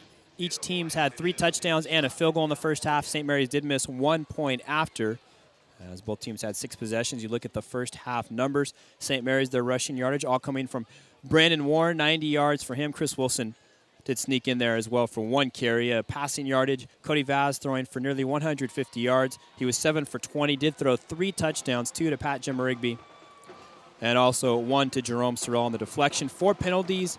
And remember, on the point after miss, there were 2 false starts against St. Mary's, so they had a longer point after try of about 30 yards that Copperviza missed. Nick Copperviza would come back, of course, to make a 46-yard field goal. Napa, they had a roughing the punter kick on Copperviza that kept the drive going for St. Mary's that led to a touchdown. So while neither team really had a turnover, there are some penalties that were key, 4 penalties on each side. The rushing yards for Napa, all the carries coming from either Boyette or Croxdale, all 22. Boyette ran for 103 yards and 2 touchdowns. He also threw for a score and 109 yards. The touchdown went to Brandon Washington. So the numbers very similar, 24-23, our halftime score. Both teams on pace to eclipse their season averages of 43 per game for St. Mary's and 42 per game for Napa. Again, for St. Mary's, potentially a berth in the state championship game on the line here as well. If St. Mary's wins, it's assumed that they would probably play for the state championship in the middle school game next week. Napa, as far as the state bowl game rankings, Napa actually checks in number 4, but they have De La Salle ahead of them. That De La Salle's playing in the North Coast section for their championship today against Cal High. And you see De La Salle, Oak Grove from San Jose, then Granite Bay, who's the only team to have beat Napa this year. And, of course, it would be hard to jump past them since Napa has already lost to Granite Bay. And Napa playing here in the D1 final. Granite Bay won the D2 final last week. And Merced, their season ended by St. Mary's. So bowl game implications certainly for St. Mary's. You see Napa, the names they're being mentioned with as well. And, of course, that's all based upon enrollment. The cutoff for Division I is at 1,750. St. Mary's, their enrollment below 1,200 at 1,178. That's why they're considered in the middle school for the state bowl game. But here they play in a D1 league in the TCAL and the D1 section final. I know, a bit confusing, but that's what it breaks down to. So St. Mary's to kick off to start the second half in the white, down by a point. Copperviza sends it to Jake Croxdale on the return from the 13, who has it in that pile. Croxdale kept it at the 20. As they had a little huddle, tried to trick St. Mary's there. Croxdale kept it, actually. And so the Indians will have it for the first time here in half number 2, leading by a point. They were down by as much as 10 in the first half. Mentioned the above 40 average for both these teams. Both have scored 50 or more on 5 occasions as well. Tells you about these offenses. 1st and 10, Napa at the 20. Croxdale hit almost immediately by Adam Poyer. Poyer, the 2-year starter at weak side linebacker.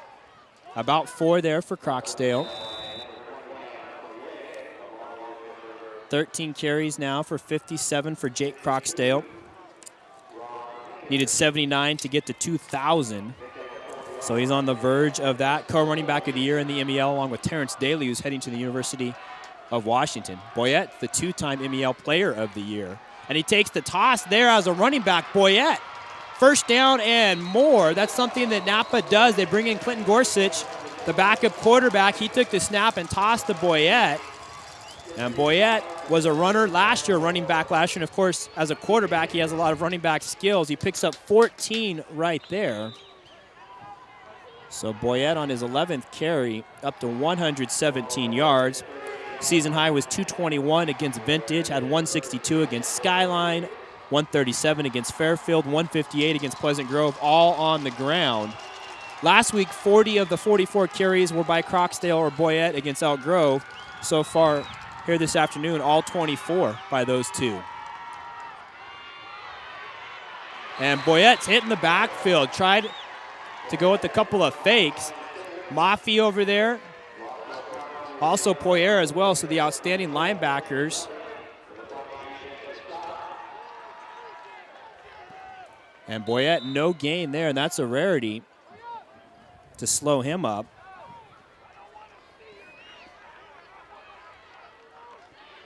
2nd down and 10. And this matchup, very reminiscent of the '94 semifinal between Napa and St. Mary's, won at Napa's Memorial Stadium, 38-37.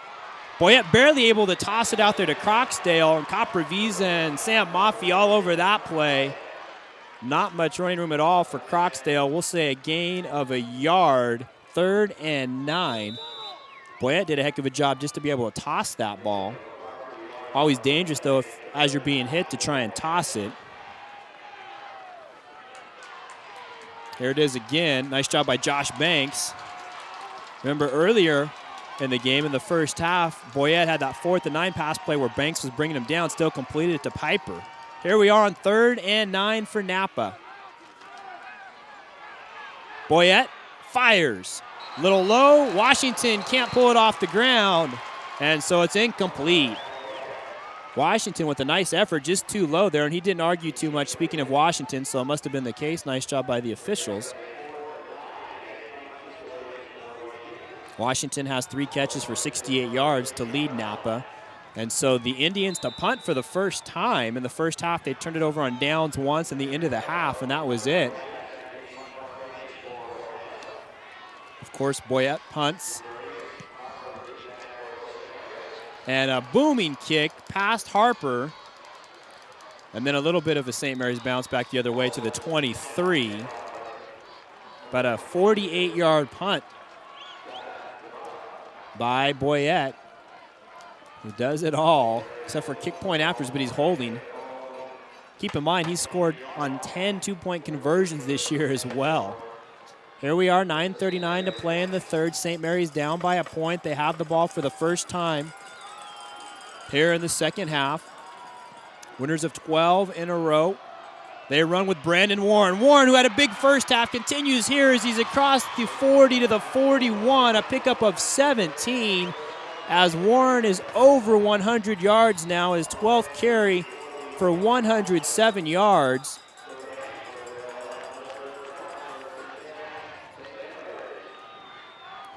In the 4th straight playoff game for him, over 100 yards. From the 41 for St. Mary's, 1st and 10. Warren again fights to about the 45. Brought down there by Blum. And also David Smith. Smith's played well in this one. Pick up a 4 there for Warren. 2nd and 6, his 13th carry now for 111. As I mentioned, 4 straight games over 100, now 6 out of 7 as well. He has been huge for the Rams this season. He'll take it a 3rd straight time. Vaz slipped as he handed him the ball. Ruffino, Michael Ruffino that is. Or check that was Croxdale 11, not 31. Croxdale was able to trip up Warren and keep him just to a couple yards. We'll say 3rd and 4, maybe a short 4, but 3rd and 4 upcoming after 3 straight runs by Warren. Clock ticking at 8 minutes and 18 seconds here in the 3rd.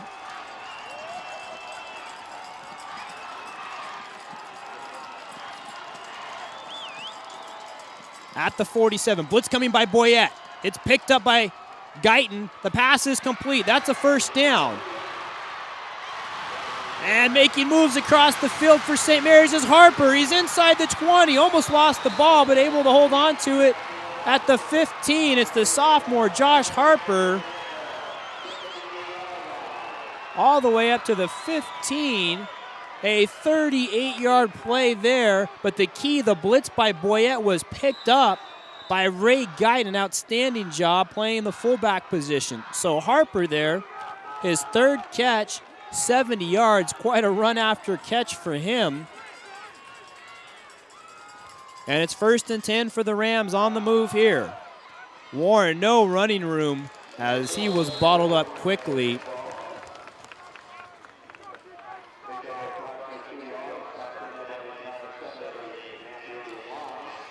So Cody Vaz now 8 for 21. Now certainly not the completion percentage that he would hope for. There have been some drops, no question, but the completions he's had have been huge. 3 for touchdowns here on a 3rd down situation, able to hook up with Harper. That's just a sophomore making those moves, but of course with his family background and his varsity basketball experience, he is no stranger to the stage. So second down, touchdown. It's Vaz to Copper Visa, but there is a flag and a whistle as well. So this one may come back. Let's see. Napa is clapping. We'll have our first call of the second half. Could be huge here if it wipes out the touchdown. And it is against the Rams.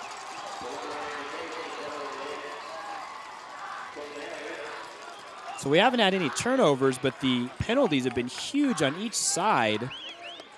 Keeping drives going, missing extra points, wiping off touchdowns now. Here's Russ Bennett. Illegal touching by the offense, loss of down. The loss of down as well. Second down, back at about the 19. No, third down because of the loss of down now. We'll say third and 13. What a turn of events there for St. Mary's. Blitz by Boyette coming, and he gets the Vaz. John Boyette doing it all here defensively. A loss of about 3. They picked him up once, but not that time, as Boyette came in from the edge, a man who will play defensively at the University of Oregon. And he sacks Vaz. Both quarterbacks wearing number 12. And it's going to be fourth down with the ball back at the 22. A field goal from here would be about a 39-yarder. Copper Visa already has a 46-yarder. But it looks like St. Mary's to go for it. They're going to go for it here on fourth down and 16. And now they're going to take a timeout. They had an extra guy in the field. And some confusion there on the St. Mary's sideline. Fourth and 16. I know Copper Visa's already kicked the 46-yarder. I'd probably trot him out there and give him a shot.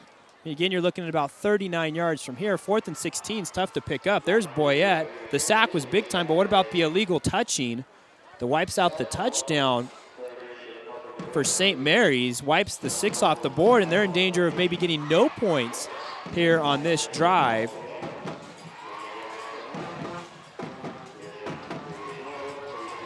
Boyette, though, quite a leader for this squad, a captain as well. Mentioned a scholar athlete. Kind of what you would hope for in a high school standout, to have the other aspects of it as well, the leadership, the academics, and trying to will this Napa team to a section championship. They lead by a point. Boyette's got himself a sack. He scored a couple of touchdowns. He's thrown for another one. But that's pretty much what he does every single week for the Napa Indians. Fourth and 16. Ball's at the 22. St. Mary's has to get to the 6 to pick up the first down. And they are going to go for it after they take the timeout. That'll leave them with just 2, of course. They burned a couple early in the first half as well. Little stoppage here by the officials. Not sure what's the holdup. Great crowd here at Amos Alonzo Stagg Memorial Stadium. So named for the Hall of Fame coach and player. One of the only guys to be in the Hall of Fame, College Football Hall of Fame, as a player and coach. Coached here at Pacific from 1932 to 46. Coached over at Stockton College as well, now Delta. They're changing the clock. That's what the holdup is. Running it down a few seconds. Lived to be 102. Played at Yale and was part of the first ever basketball game, was with the teachers at that YMCA in Springfield, Massachusetts. Quite a life for Amos Alonzo Stagg. Clock still running down to 6:30. I think that's where they want it now. So here we go, the much anticipated 4th and 16. Everybody's up now. Boyette showing blitz again. Here he comes. Vaz throws. Caught. It's right at the marker to Jimmer Rigby. I think it's going to be enough. It will be very close, though. It's Pat Jimmer Rigby who has a couple of touchdowns. He's come up big time in this game for the Rams. In fact, for the record, there's a lot of guys on both teams that have come up big time in this game already. And, of course, you have to run your route on a 4th and 16 to get the first down. We're going to have a measurement. It's that close. Jim Rigby wasn't able to get much after the catch. How big is this measurement?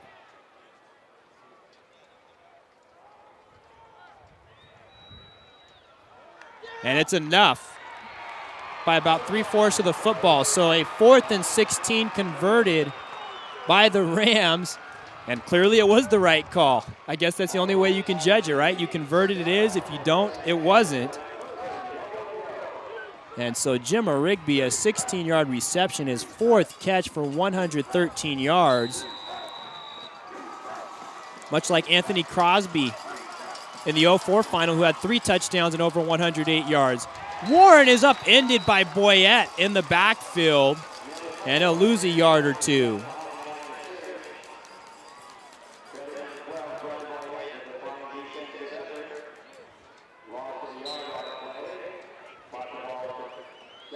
Vaz over 200 yards in the air now. 9th time he has done that. There is Boyette, who's really rushing now and causing havoc in the backfield. 2nd and goal, ball back at about the 7. 2 receivers to each side for St. Mary's. They trail by a point. Vaz throwing. Is it held? Is Jim Rigby? Touchdown! Jim Rigby, his 3rd touchdown. It was low, but he went down to get it. And Pat Jimmer Rigby doing everything in his power to make sure that St. Mary's wins the section title and gets to a state title game in football. He's already played in one in basketball. So a 7-yard reception. A nice job by Vaz because he hung in there. He was under duress. So St. Mary's up by 5. They'll line up to try the point after, but they did use the swinging gate last week against Lincoln to no avail. You see the shadows starting to creep in a little bit as we hit 3 o'clock on Saturday the 8th. Capravisa, and he missed it. So he has the 46-yard field goal, but he's now missed 2 point afters, and it's 29-24. Here's the touchdown. Burgess came flying in. Jim Rigby, nice job to get the hands below the ball. That was good. And so 5 catches, 120 yards, and 3 touchdowns for Pat Jim Rigby. Mirrors almost the numbers of Anthony Crosby in 04. And then what about Cody Vaz? He is now 10 for 23, 209 yards, and 4 touchdowns. Willie Tuitama threw 5.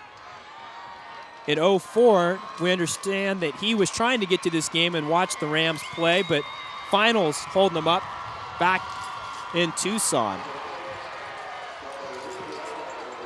No doubt he'd be proud of the performance of Vaz. Again, he stood in there against the pressure of Burgess, and then Jim Rigby with a fine catch.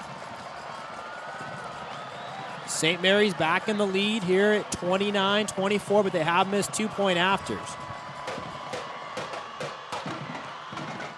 A 9-play drive there for the Rams. Here's Croxdale at the 14. He bobbles it. Jake Croxdale looking for an opening. Spun around, and he'll get to the 25. Napa going back to work.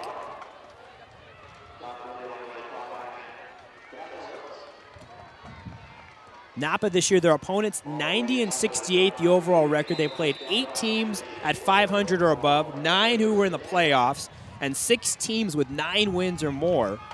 St. Mary's, their opposition 87 and 66, 9 teams at 500 or above, 8 playoff teams, and 5 with 9 wins. So both these teams have been tested. Boyette takes the toss, bounced off one hit. Here goes Boyette trying to run through the entire defense. Banks and others finally corral him. And all that for a play that's going to lose 6. So Boyette took the toss. Again, he can line up in the backfield as a running back. Second and 16 upcoming.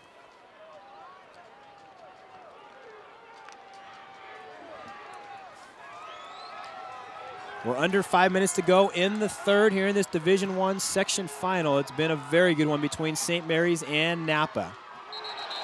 And somebody from Napa may have jumped, it would appear.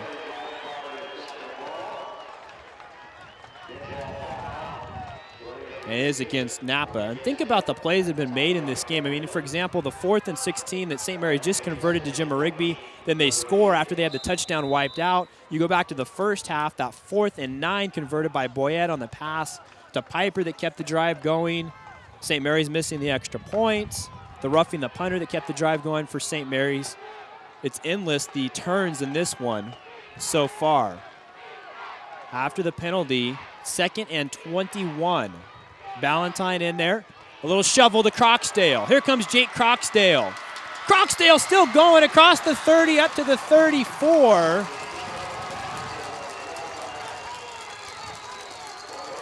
As he picks up 18, maybe 19. And it's going to be 2nd down, and we'll call it a yard to a yard and a half here. Croxdale just in the open field refusing to go down. He is also the team's leading receiver. That's his 38th grab.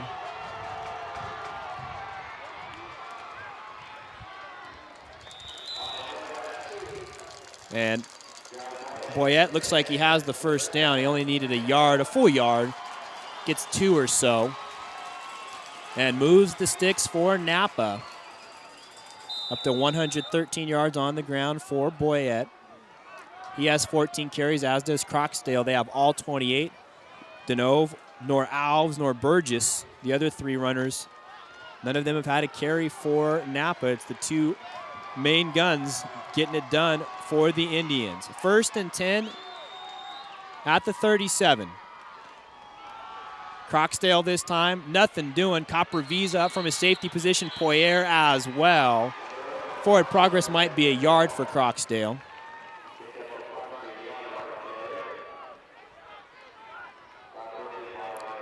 And really, St. Mary's has done a nice job against Croxdale, a guy that averages about 150 yards per game on the ground. He's at 59. Certainly Boyette has hurt them, but you can't slow down both of them. In fact, if you get one of them, you're doing pretty well because not many teams have even slowed down one of them this season. We're under 3 minutes to go on the third. 2nd down and 9 here for Napa.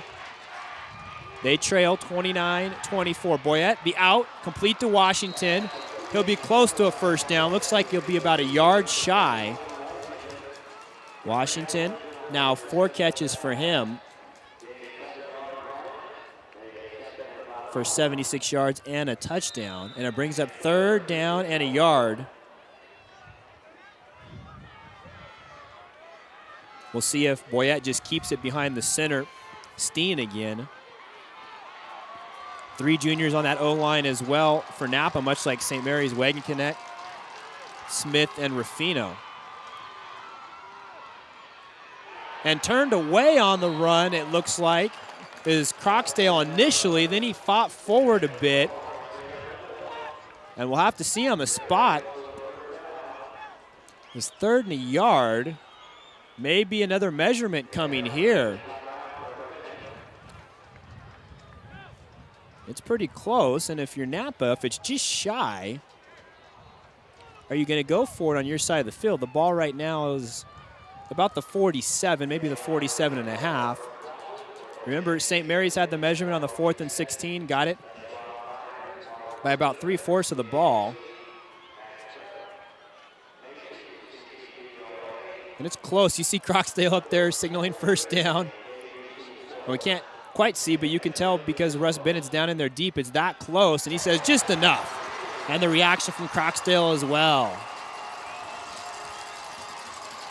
And so the chains are off, and they will move forward for the Indians. Now under 2 minutes to go in the third. And Croxdale, there's a big sign up here. It says Jake the Snake. And Croxdale was able to slither for the necessary yardage.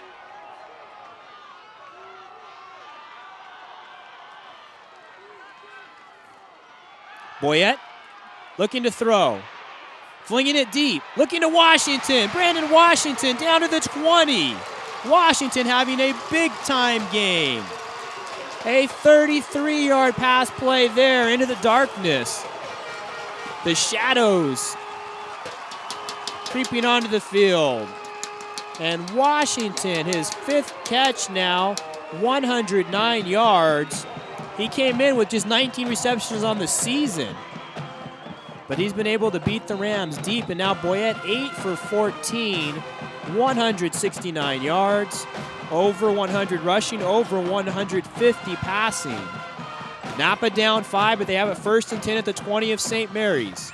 Who is it, Croxdale or Boyette? Croxdale gets 4. We've seen Napa do that a couple of times now where Boyette puts it in the gut of Croxdale, but he still holds on and then kind of makes the decision as they move forward. I would imagine you can only pull that off with the guy that you've known for a long time.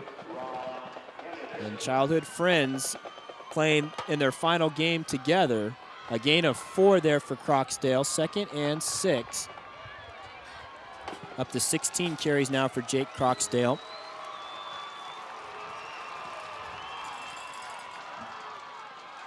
It's Croxdale again making a couple of moves. Maffey and Banks are the tacklers, but Croxdale very close to a Napa 1st down. It looks like he'll be about a yard shy.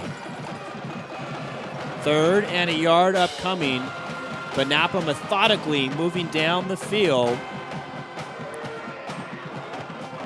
9 plays already on the drive. They've had it for nearly 6 minutes.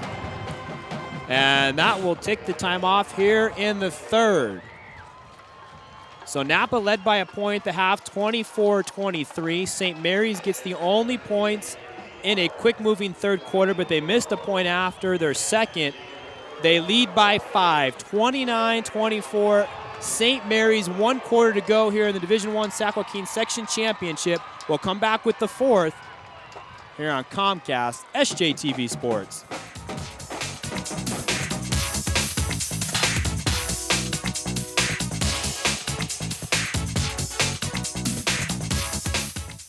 Comes to local programming, there's only one channel you can turn to. SJTV. Local sports, local cultural and entertainment event, the local 5-day forecast, and homework hotline. There's only one channel you can turn to for local programming, and it's SJTV. San Joaquin Television. A service of your cable and internet provider, Comcast. SJTV. SJTV.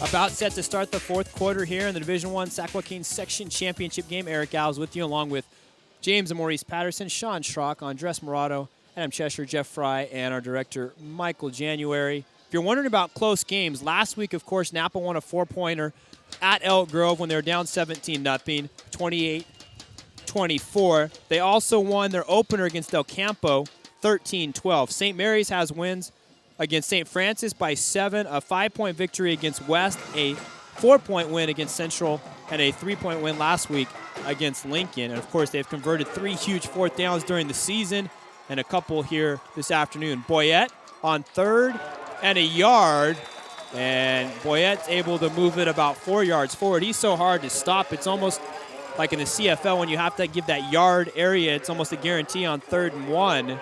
Boyette, anytime it's short yard situation, he's able to easily pick up the 1st down. So he got about 4 there on his 15th carry, so he's right at his average as far as running the ball. Remarkable, too, that he hasn't gotten banged up during the year, running as much as he does, playing in the secondary as well. That tells you how tough he is. 1st and goal for Napa, early here in the 4th with the ball at the 7. Boyette keeping. He's kind of burrowing through there at the line of scrimmage, gets to the 4 before he was stopped.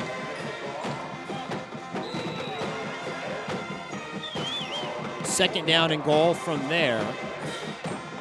Boyette already has 2 touchdowns, also has thrown 1 to Washington. And how big has Brandon Washington come up in this game? 5 catches, 109 yards. You can really hear the band as well there in the darkness making some noise. Here we go on 2nd and goal. Boyette looking for running room, and he fights through. John Boyette, individual effort there by him. He was stopped at about the 2, and then Boyette has his 3rd touchdown of the game, and Napa retakes the lead. And I would imagine they're going to go for 2 here because they're up by 1. You would think they would go for 2. They've done so 28 times this year. They're lining up in the swinging gate. It might be a snap to Boyette. You see him behind Frazier, or it could be to Burgess, number 15. There's a flag thrown. It's going to be against Napa, it looks like. I wonder if they still are going to go for 2. Signal is offsides by Russ Bennett. So 6 penalties against Napa, 5 by St. Mary's. The ball back near the 8.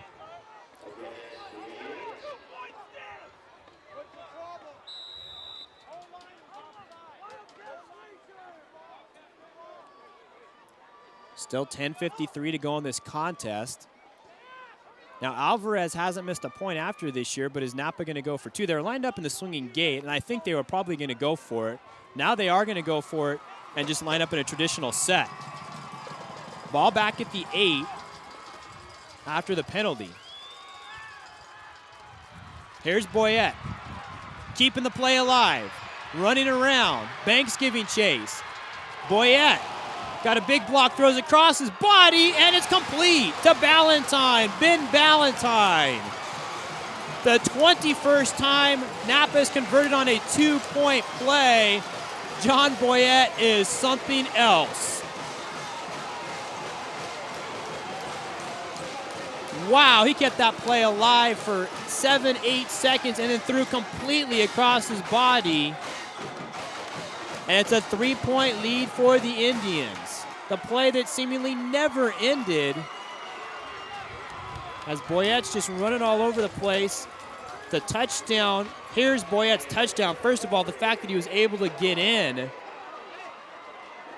was remarkable, and then he throws the conversion to Ballantyne, who only has 1 catch on the season. And now it's 32-29, Napa, 10:53 to go. They're up by 3. So St. Mary's has missed on 2 PATs, and Napa just converting on a 2-point conversion, because both teams have scored 4 touchdowns and had a field goal, but it's a 3-point lead for Napa. This is the 3rd section final for each of these schools. St. Mary's won the title in 2004 on this field. They lost the D2 final back in '76 to Placer. There is Boyette. Yeah, he got a little bit of water. Now he's got to go on the kick coverage team. He doesn't get any breather. And then Napa, they lost the title twice. In '94, after they beat St. Mary's in the semifinals, they lost to Nevada Union 24-0. And in '81, they lost to Christian Brothers 14-0. So they have never won a section championship, but now are 10:53 away from doing so. But we still have a lot of football to go.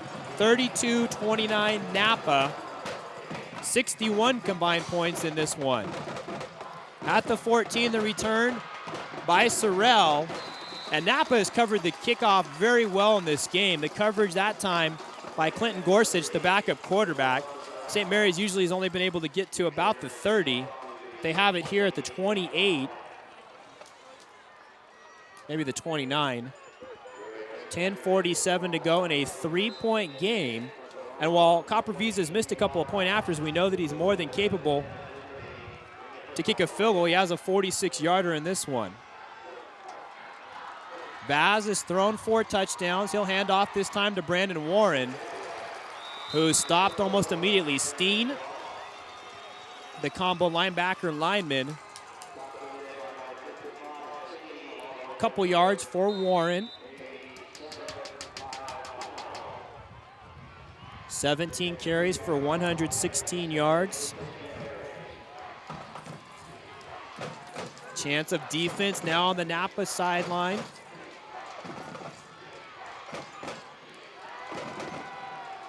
Vaz looking deep, wide open Jimmer Rigby, and he will take it the distance. There's nobody close. Now he is tackled into the end zone. He didn't see Piper come in, and he slowed up. He's lucky to score, but he does get in and goes 69 yards. Jimmer Rigby having himself a ball game and a half, his 4th touchdown, 6 catches, 189 yards. I'm not sure how he got open, and he slowed up there at the end. He could have scored pretty easily if he kept that stride going. Piper came over, but by the time he had gotten to him, Jimmer Rigby was right at the end zone. And so Vaz, his 5th touchdown pass, matching the total by Tuitama back in 04. And Vaz also has thrown 5 for the second time in a game this year, had 5 against Edison. So it's 35-34. Capravisa to try and make it a 4-point game. And he does. 36-32, a 4-point lead for St. Mary's as we go back and forth in this section championship game. Pat Jimmer-Rigby, though, wow, 4 touchdown catches, 189 yards here in this section final. Vaz found him. He was wide open. And see, there's nobody around him, but he slows up a little bit right there. And look at Piper come in. He says, uh-oh. Able to score, though. And Vaz here as a junior. Remember, Tuitama was a senior in 04. Cody Vaz last year as a sophomore was on the varsity squad, but didn't play much behind Pete Murdock, just trying to kind of learn the varsity system, get some experience, and it has paid off here in his junior campaign. He has thrown for 278 yards and 5 touchdowns, 4 to Jimmer-Rigby, 1 to Sorrell, of course. Willie Tuitama in that title game threw for 312. This is another touchback by Capravisa, and anytime you can keep Boyette in the end zone and not allow him to return it, that's big. But Napa gets it right back. Now 68 combined points. We've gotten to the 30s each way, which is not surprising. We may be headed for the 40s as well. And you think about some of the recent section championship games. Last year, 37-36, a win by Vacaville over Merced, a title for the Monticello Empire League, which is what Napa's trying to do here, make it back-to-back. Back in 04, the title by St. Mary's, 50-45. That was a great one. Back in 2000, Lincoln, 35-28 over Elk Grove. This one is right up there with those. Boyette bobbled the snap. He gets it back, though. Let's see what he can do here. Running the wrong way, and he's sacked for the first time. It's Poirier all the way back at the 5-yard line. That is a huge play in this contest, and the first time St. Mary's has been able to get to Boyette. Bobbled the snap, kind of put him behind the 8 ball. He was running around, and he's all the way back to the 7 officially, so it'll be 2nd and 23. So Poirier, who had 2 huge sacks last week in the win against Lincoln, the senior, he and Mafi kind of anchoring that linebacking core. Ball back at the 7 for Napa, trailing by 4 at 36-32. A little handoff to Croxdale. Up to the 11, picks up 4 there. So 3rd down, and we'll say 17 upcoming. Might even be close to 18, but we'll go 17. Croxdale on his 19th carry, up to 70 yards. Again, only he and Boyette have run with the ball. And, of course, a couple of different receivers, Washington, Piper, and Ballantyne have caught it. But that's it offensively for Napa, although that's pretty good. Croxdale goes out wide to the left. That's the way that Boyette looks on 3rd and long. He has all day. Floating it deep, looking for Washington, and he can't run under that one. Mazzilli, the safety, was there for St. Mary's. And a rarity there that Boyette can't pull the rabbit out of the hat.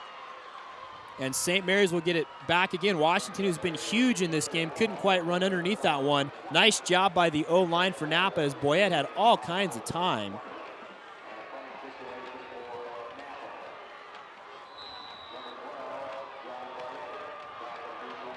And so Boyette to punt.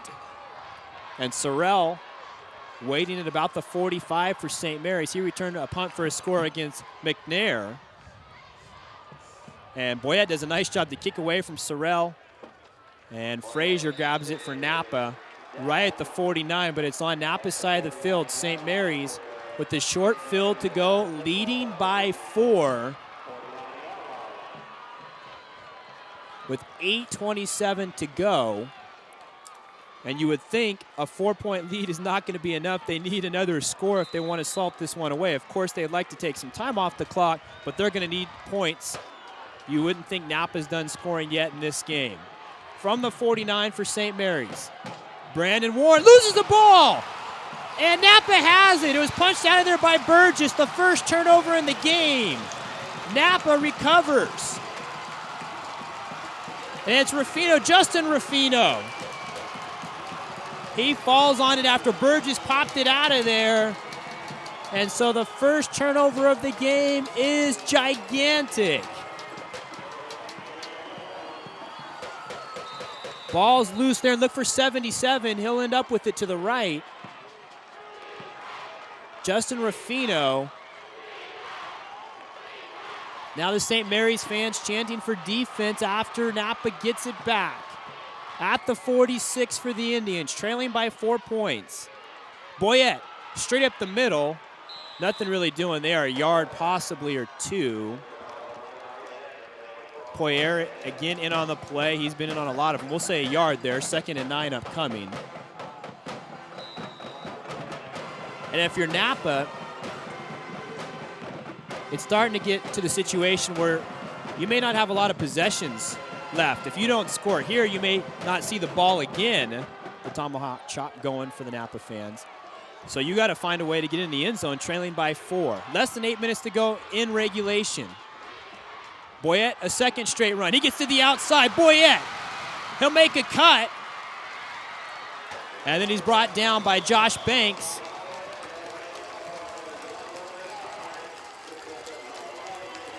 To the 32. Also Austin Jackson.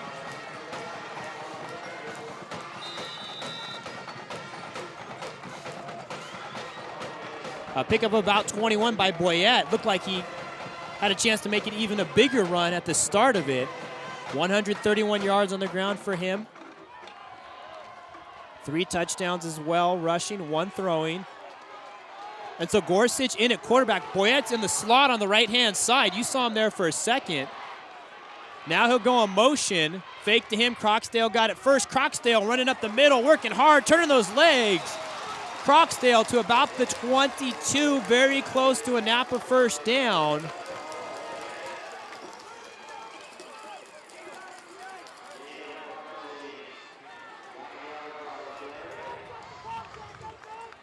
They may even measure again. Yeah, looks like they're calling for the chains.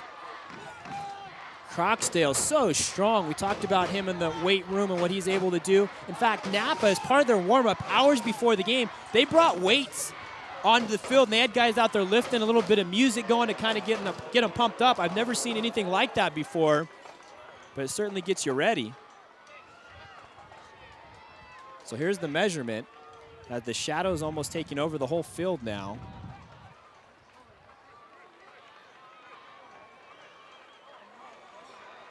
And it's a couple lengths short. So 2nd and inches, maybe a situation again where Napa's just going to go with Boyette up the middle. He's been so good on those.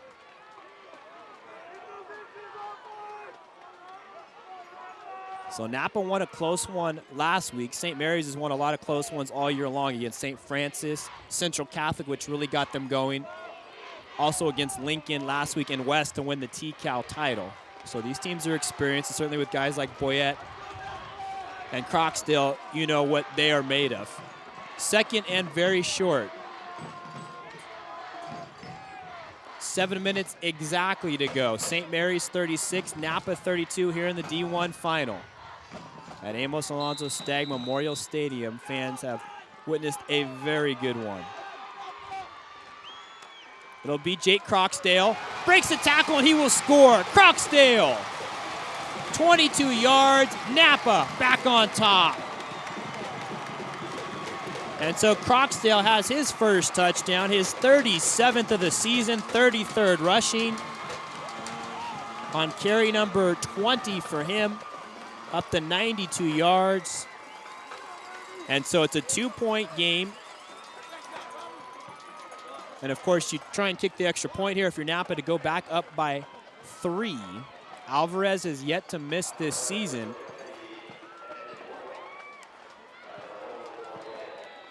He's made 3 here this afternoon. Trying to make his 4th. Snap behind Boyette, went and got it. And it's no good. No good. So St. Mary's has missed a couple of point afters. And now Napa misses one. That's the first miss of the season by Alvarez. 38-36 Napa. Here's the touchdown by Jake Croxdale. Breaks the tackle there. And a guy at 5'7", 190 is as strong as they come. Still 6:50 to play in a game that has had now 74 combined points. Still have a ways to go to get to 95 or 99. But this is no question among the most exciting D1 finals ever. There's a tight one between Nevada Union and Merced at 31-29. Lincoln and Elk Grove in 2000. Though we were able to do our first section final here on Comcast SJTV. Now 6 out of 8 years where there's been a local team. This is our 11th section final. Seen Manteca in the mix 4 times, once for Argonaut and Linden, and now our 6th D1 final. The return comes from the 10 for St. Mary's. It's Josh Harper. And Harper only gets past the 20. The coverage there by Denove. The kick coverage, again, has been outstanding all game long by Napa. Mentioned that Merced Nevada Union game back in '89. That was 31-29. The Lincoln Elk Grove game, one of 3 overtime games in D1 history as well, but been a rash of very good games recently. Nevada Union and St. Mary's in '04, Vacaville, Merced last year, and certainly here this afternoon. So St. Mary's, after the fumble was converted into points for Napa, they're down by 2 with the ball at the 21, their own. Vaz, he tosses it to Warren, who's right back in there, trying to get to the outside. Warren does turn the corner a little bit. Let's see where he went out. They're spotting him near the 30. A nice run by Warren.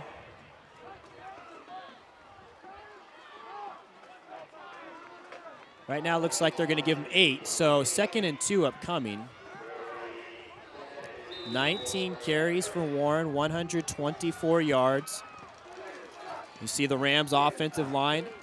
Tony Franks talked a lot about the condition of his squad. John McBride, the director of athletic performance, really working the guys hard. Film like that had paid off for them many times late in games this year. Here on 2nd and short. Warren has the first down up to about the 33. Tunnel the tackler. A gain of 5 by Warren. Now St. Mary's was able to run out the clock all 5 minutes and a second last week in the win against Lincoln. And I'm not trying to say that's exactly what they're doing here, but they would love to score and take off every bit of time they possibly can. Again, a field goal puts them in the lead as they trail by 2. Copper Visa is hit from 46, but has also missed a couple point afters. 1st and 10 for St. Mary's. Warren running to the left. Head of steam for a second. Warren brought down by Michael Ruffino, but a solid gain across the 40 to about the 41. Maybe even 8. We'll say 8 there. 2nd and 2 for him. That's 3 straight carries by Warren. Nice job by that O-line for St. Mary's. Up to 137 yards for Warren, who's been a workhorse. 21 carries. The O-line of Dagri, Alonso, Caro, Costa, and Yucatan trying to get St. Mary's a section championship and a berth in the state title game. Warren on 2nd and short. He's going to be close to the first down. Stopped by Burgess and Tunnel for Napa. St. Mary's, again, they've been in a lot of close games. 7-point game at St. Francis. Beat Central Catholic by 4 at home. Their first win of the season in week 2. They've won 12 in a row. Also beat West by 5 to win the T-Cal title, converting a 4th and 10 along the way. And then last week, beating Lincoln, their rival in the semi. Here's the measurement, our 4th of the game. Looks like it might be a little short. Yep, that close, says Russ Bennett. So it's 3rd and inches, shall we say. Or did I, excuse me, I jumped the gun there, didn't I? 2nd. No, I was right. PA guy got me for a second. Sorry, 3rd and inches.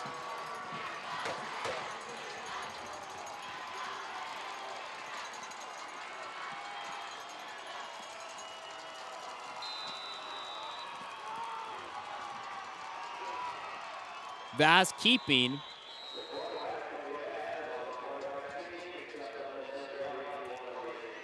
And so that is a first down.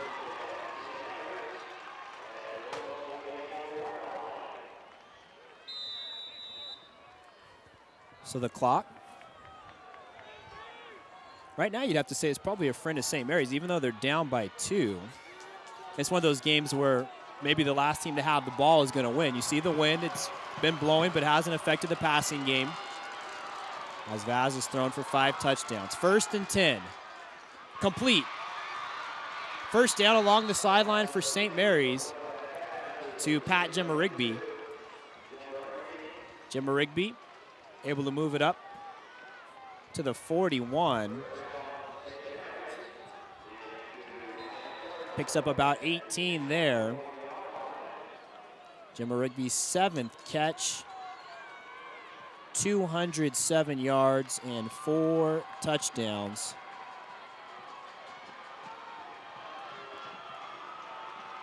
As Vaz approaches 300 yards passing. Warren hitting the backfield.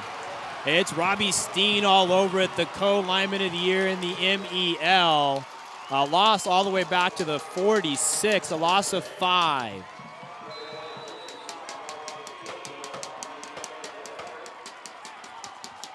Nicely done by Steen. 2nd and 15 here for St. Mary's. Chris Wilson into the backfield as Warren goes to the sideline. Napa by 2 at 38-36.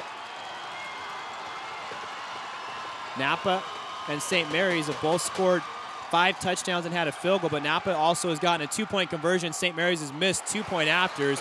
Vaz overshoots Wilson as they're trying to set up the screen. That just hasn't worked for them today. It's usually a big play for the Rams, and now it's 3rd and 15. And if you're St. Mary's, you may have to think about this as a 4-down situation to get some of the yardage here on 3rd down and play on 4th. You see Tony Franks in the background, in the foreground. Adam Pyle giving the play to Cody Vaz. The biggest play in the game to this point. Under 4 minutes to go. 3rd and 15 for St. Mary's. At the 46, they have to get to the 31 to pick up the first down. Just about everybody up in the stadium. 3 receivers to the left. That's the way that Vaz looks, and he goes down. He's sacked by Croxdale. Jake Croxdale with the sack all the way back at the 47, a loss of 7. And so Vaz has been sacked twice in the game, once by Boyette and once by Croxdale. Big surprise there with those two coming through on defense as well as offense. And St. Mary's, they're going to go for it. 4th down here and 22. 4th and 22. The Rams to go for it, maybe fearful they won't get it back again. They're on their side of the field at the 47. They have to get to the 31 of Napa. Vaz with time, looking deep to Harper.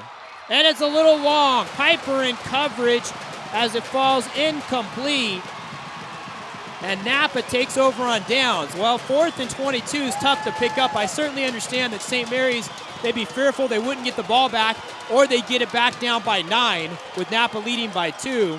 But now Napa has it with the chance to run out the clock maybe with 3:06 to go.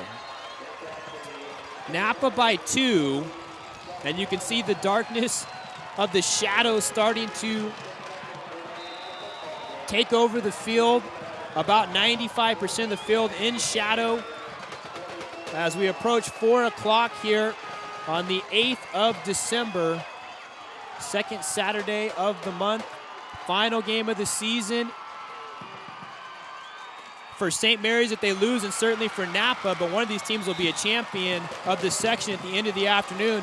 There is Croxdale, brought down by Mazzilli. But a nice pickup for him as Napa, they just want to run the time off the clock. They don't even need to score again. A 7-yard pickup there for Croxdale. 2nd down and 3.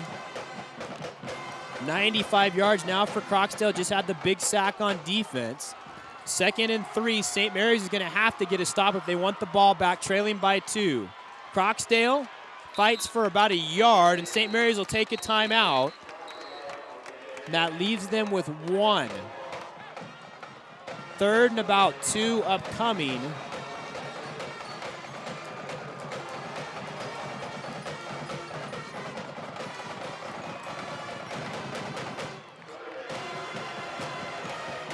And so it's down to a situation, really, where St. Mary's is going to have to get a stop here.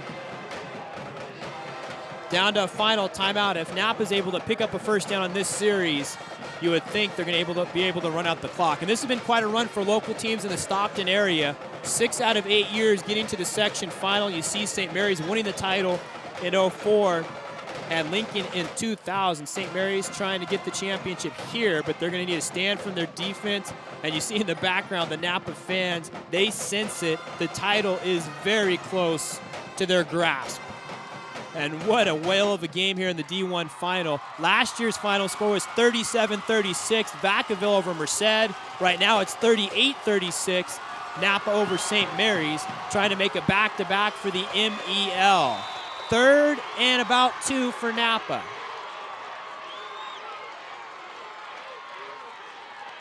Croxdale. Let's see where the forward progress is. Capravisa and Poyer hold them up. St. Mary's takes another timeout, it would appear, and that's it for them. And we may have another measurement. It's going to be that close again.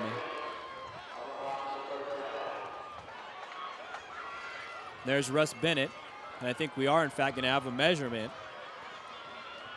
It's either a first down for Napa or we're looking at 4th and millimeters.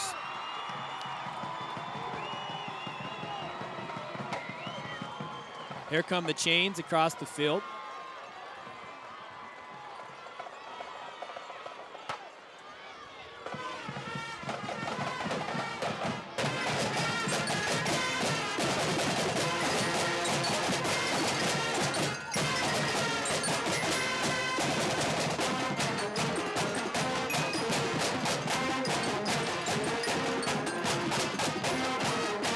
And so it's short by at least a half yard.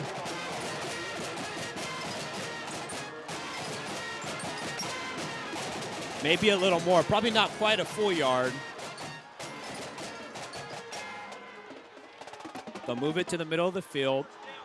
Napa fans anxiously looking on. The same can be said across the field. So here it is, 4th down, half a yard, 4th and 1, whatever you want to call it.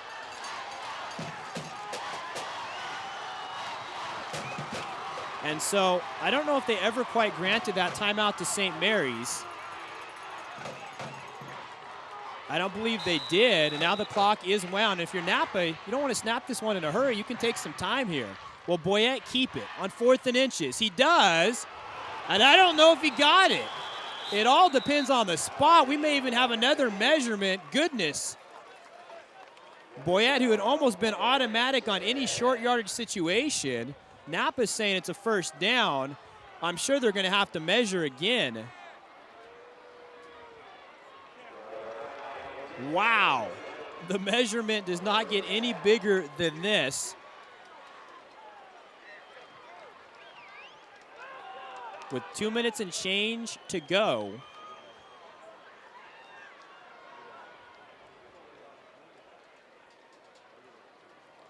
I mean, in a lot of ways, this is the game right here on this measurement. If it's a first down, Napa can just run out the clock, basically. And it is enough. Not by a lot, by about half the ball. And Napa, we'll see, they can come close to almost running out this whole clock here. St. Mary's, by my count, still has 1 timeout. The board shows 2. They use 1 early in the half, just use 1 on defense. It's my understanding they have 1 timeout remaining, though the board shows 2. So they can stop it once. With 2 minutes to go, though, Napa can run this pretty low without even picking up a first down. And Napa's wisely holding up Boyette at the line as the clock is wound. There's no need for him to snap it. You can take up to 25 seconds. And there's somebody on the sideline signaling to Boyette to tell him when to snap it. Very wise there by the Napa sideline. I think it's Troy Mott. So Boyette just going to keep it. And there's a flag, which is something Napa doesn't need because that'll stop the clock. And it is against Napa. So we're not done yet, although Napa's got to be feeling pretty good about their situation. The flag doesn't help them here. The clock, of course, is their great ally and the huge enemy of St. Mary's. Motion on the offense. Penalty is declined. Second down. And so St. Mary's declines it. Of course, they don't want to make it first down again.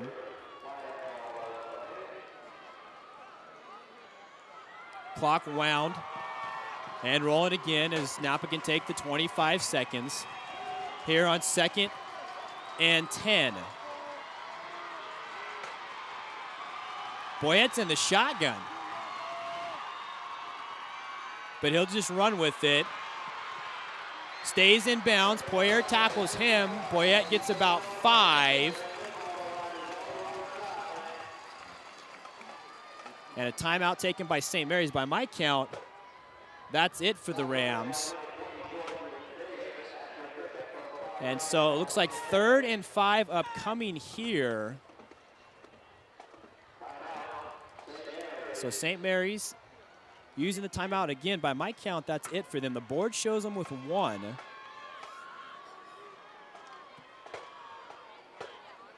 We'll have to wait and see, though. They just used one defensively before this set of downs and then used one earlier in the half.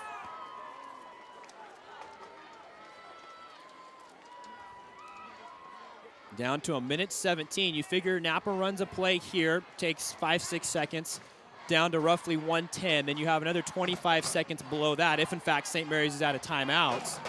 Put you down to about 45 seconds before Napa has to take the snap on 4th down.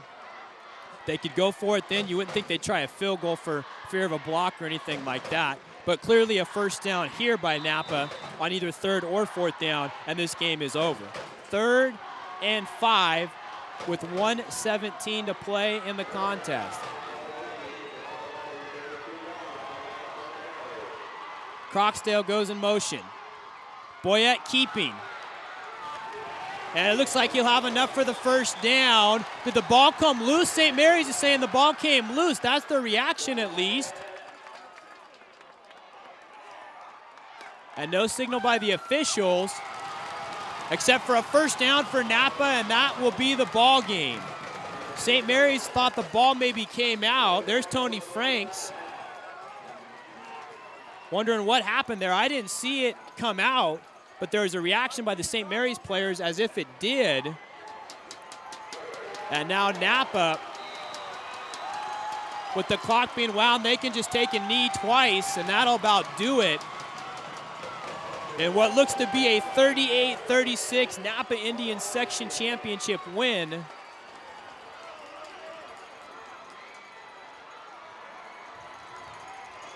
As Boyette will take a knee, he'll have to do it one more time. And again, Boyette on 3rd and 5.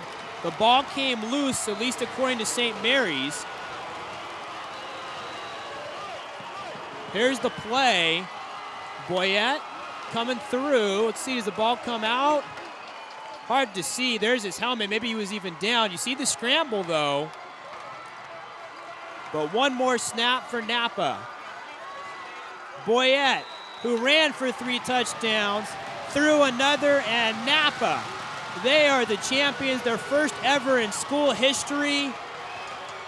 And it's back-to-back titles for the MEL. Last year, 37-36, Vacaville over Merced, and this year, it is Napa over St. Mary's. Boyette and Croxdale in the end, just a little too much for St. Mary's. What a D1 final. 38-36 as some of the Napa fans come out on the field, and the Indians, their only blemish on the season against Granite Bay. Granite Bay, the D2 champion in the Sac Joaquin section, and here's Napa, the D1 champion, and they get it done in a hard-fought game. You won't see a better played game at this level. And Napa, by winning the section championship, they also keep St. Mary's from playing for the state championship as well next week. Certainly a tough way to end the season for the Rams after 12 consecutive victories. They were very good in this game, but in the end, Napa just a little better, and John Boyette and Jake Croxdale get it done on offense and on defense, and a couple of the point afters and the kicking game, and also the two-point conversion for Napa looms very large in this one as well. 38-36, you see the excitement for the Indians, well-deserved, and it's going to be a joyous ride back to Napa. They are the champions of the Sac Joaquin Section Division I in 2007. For our entire crew, Maurice Patterson, James Patterson, Andres Morado, Sean Schrock, Jeff Fry, Adam Cheshire, and our director, Michael January, I'm Eric Alves. Another season in the books here in 2007. We hope you enjoyed it. Napa gets the capper 38-36. Thanks for watching. Have a good night.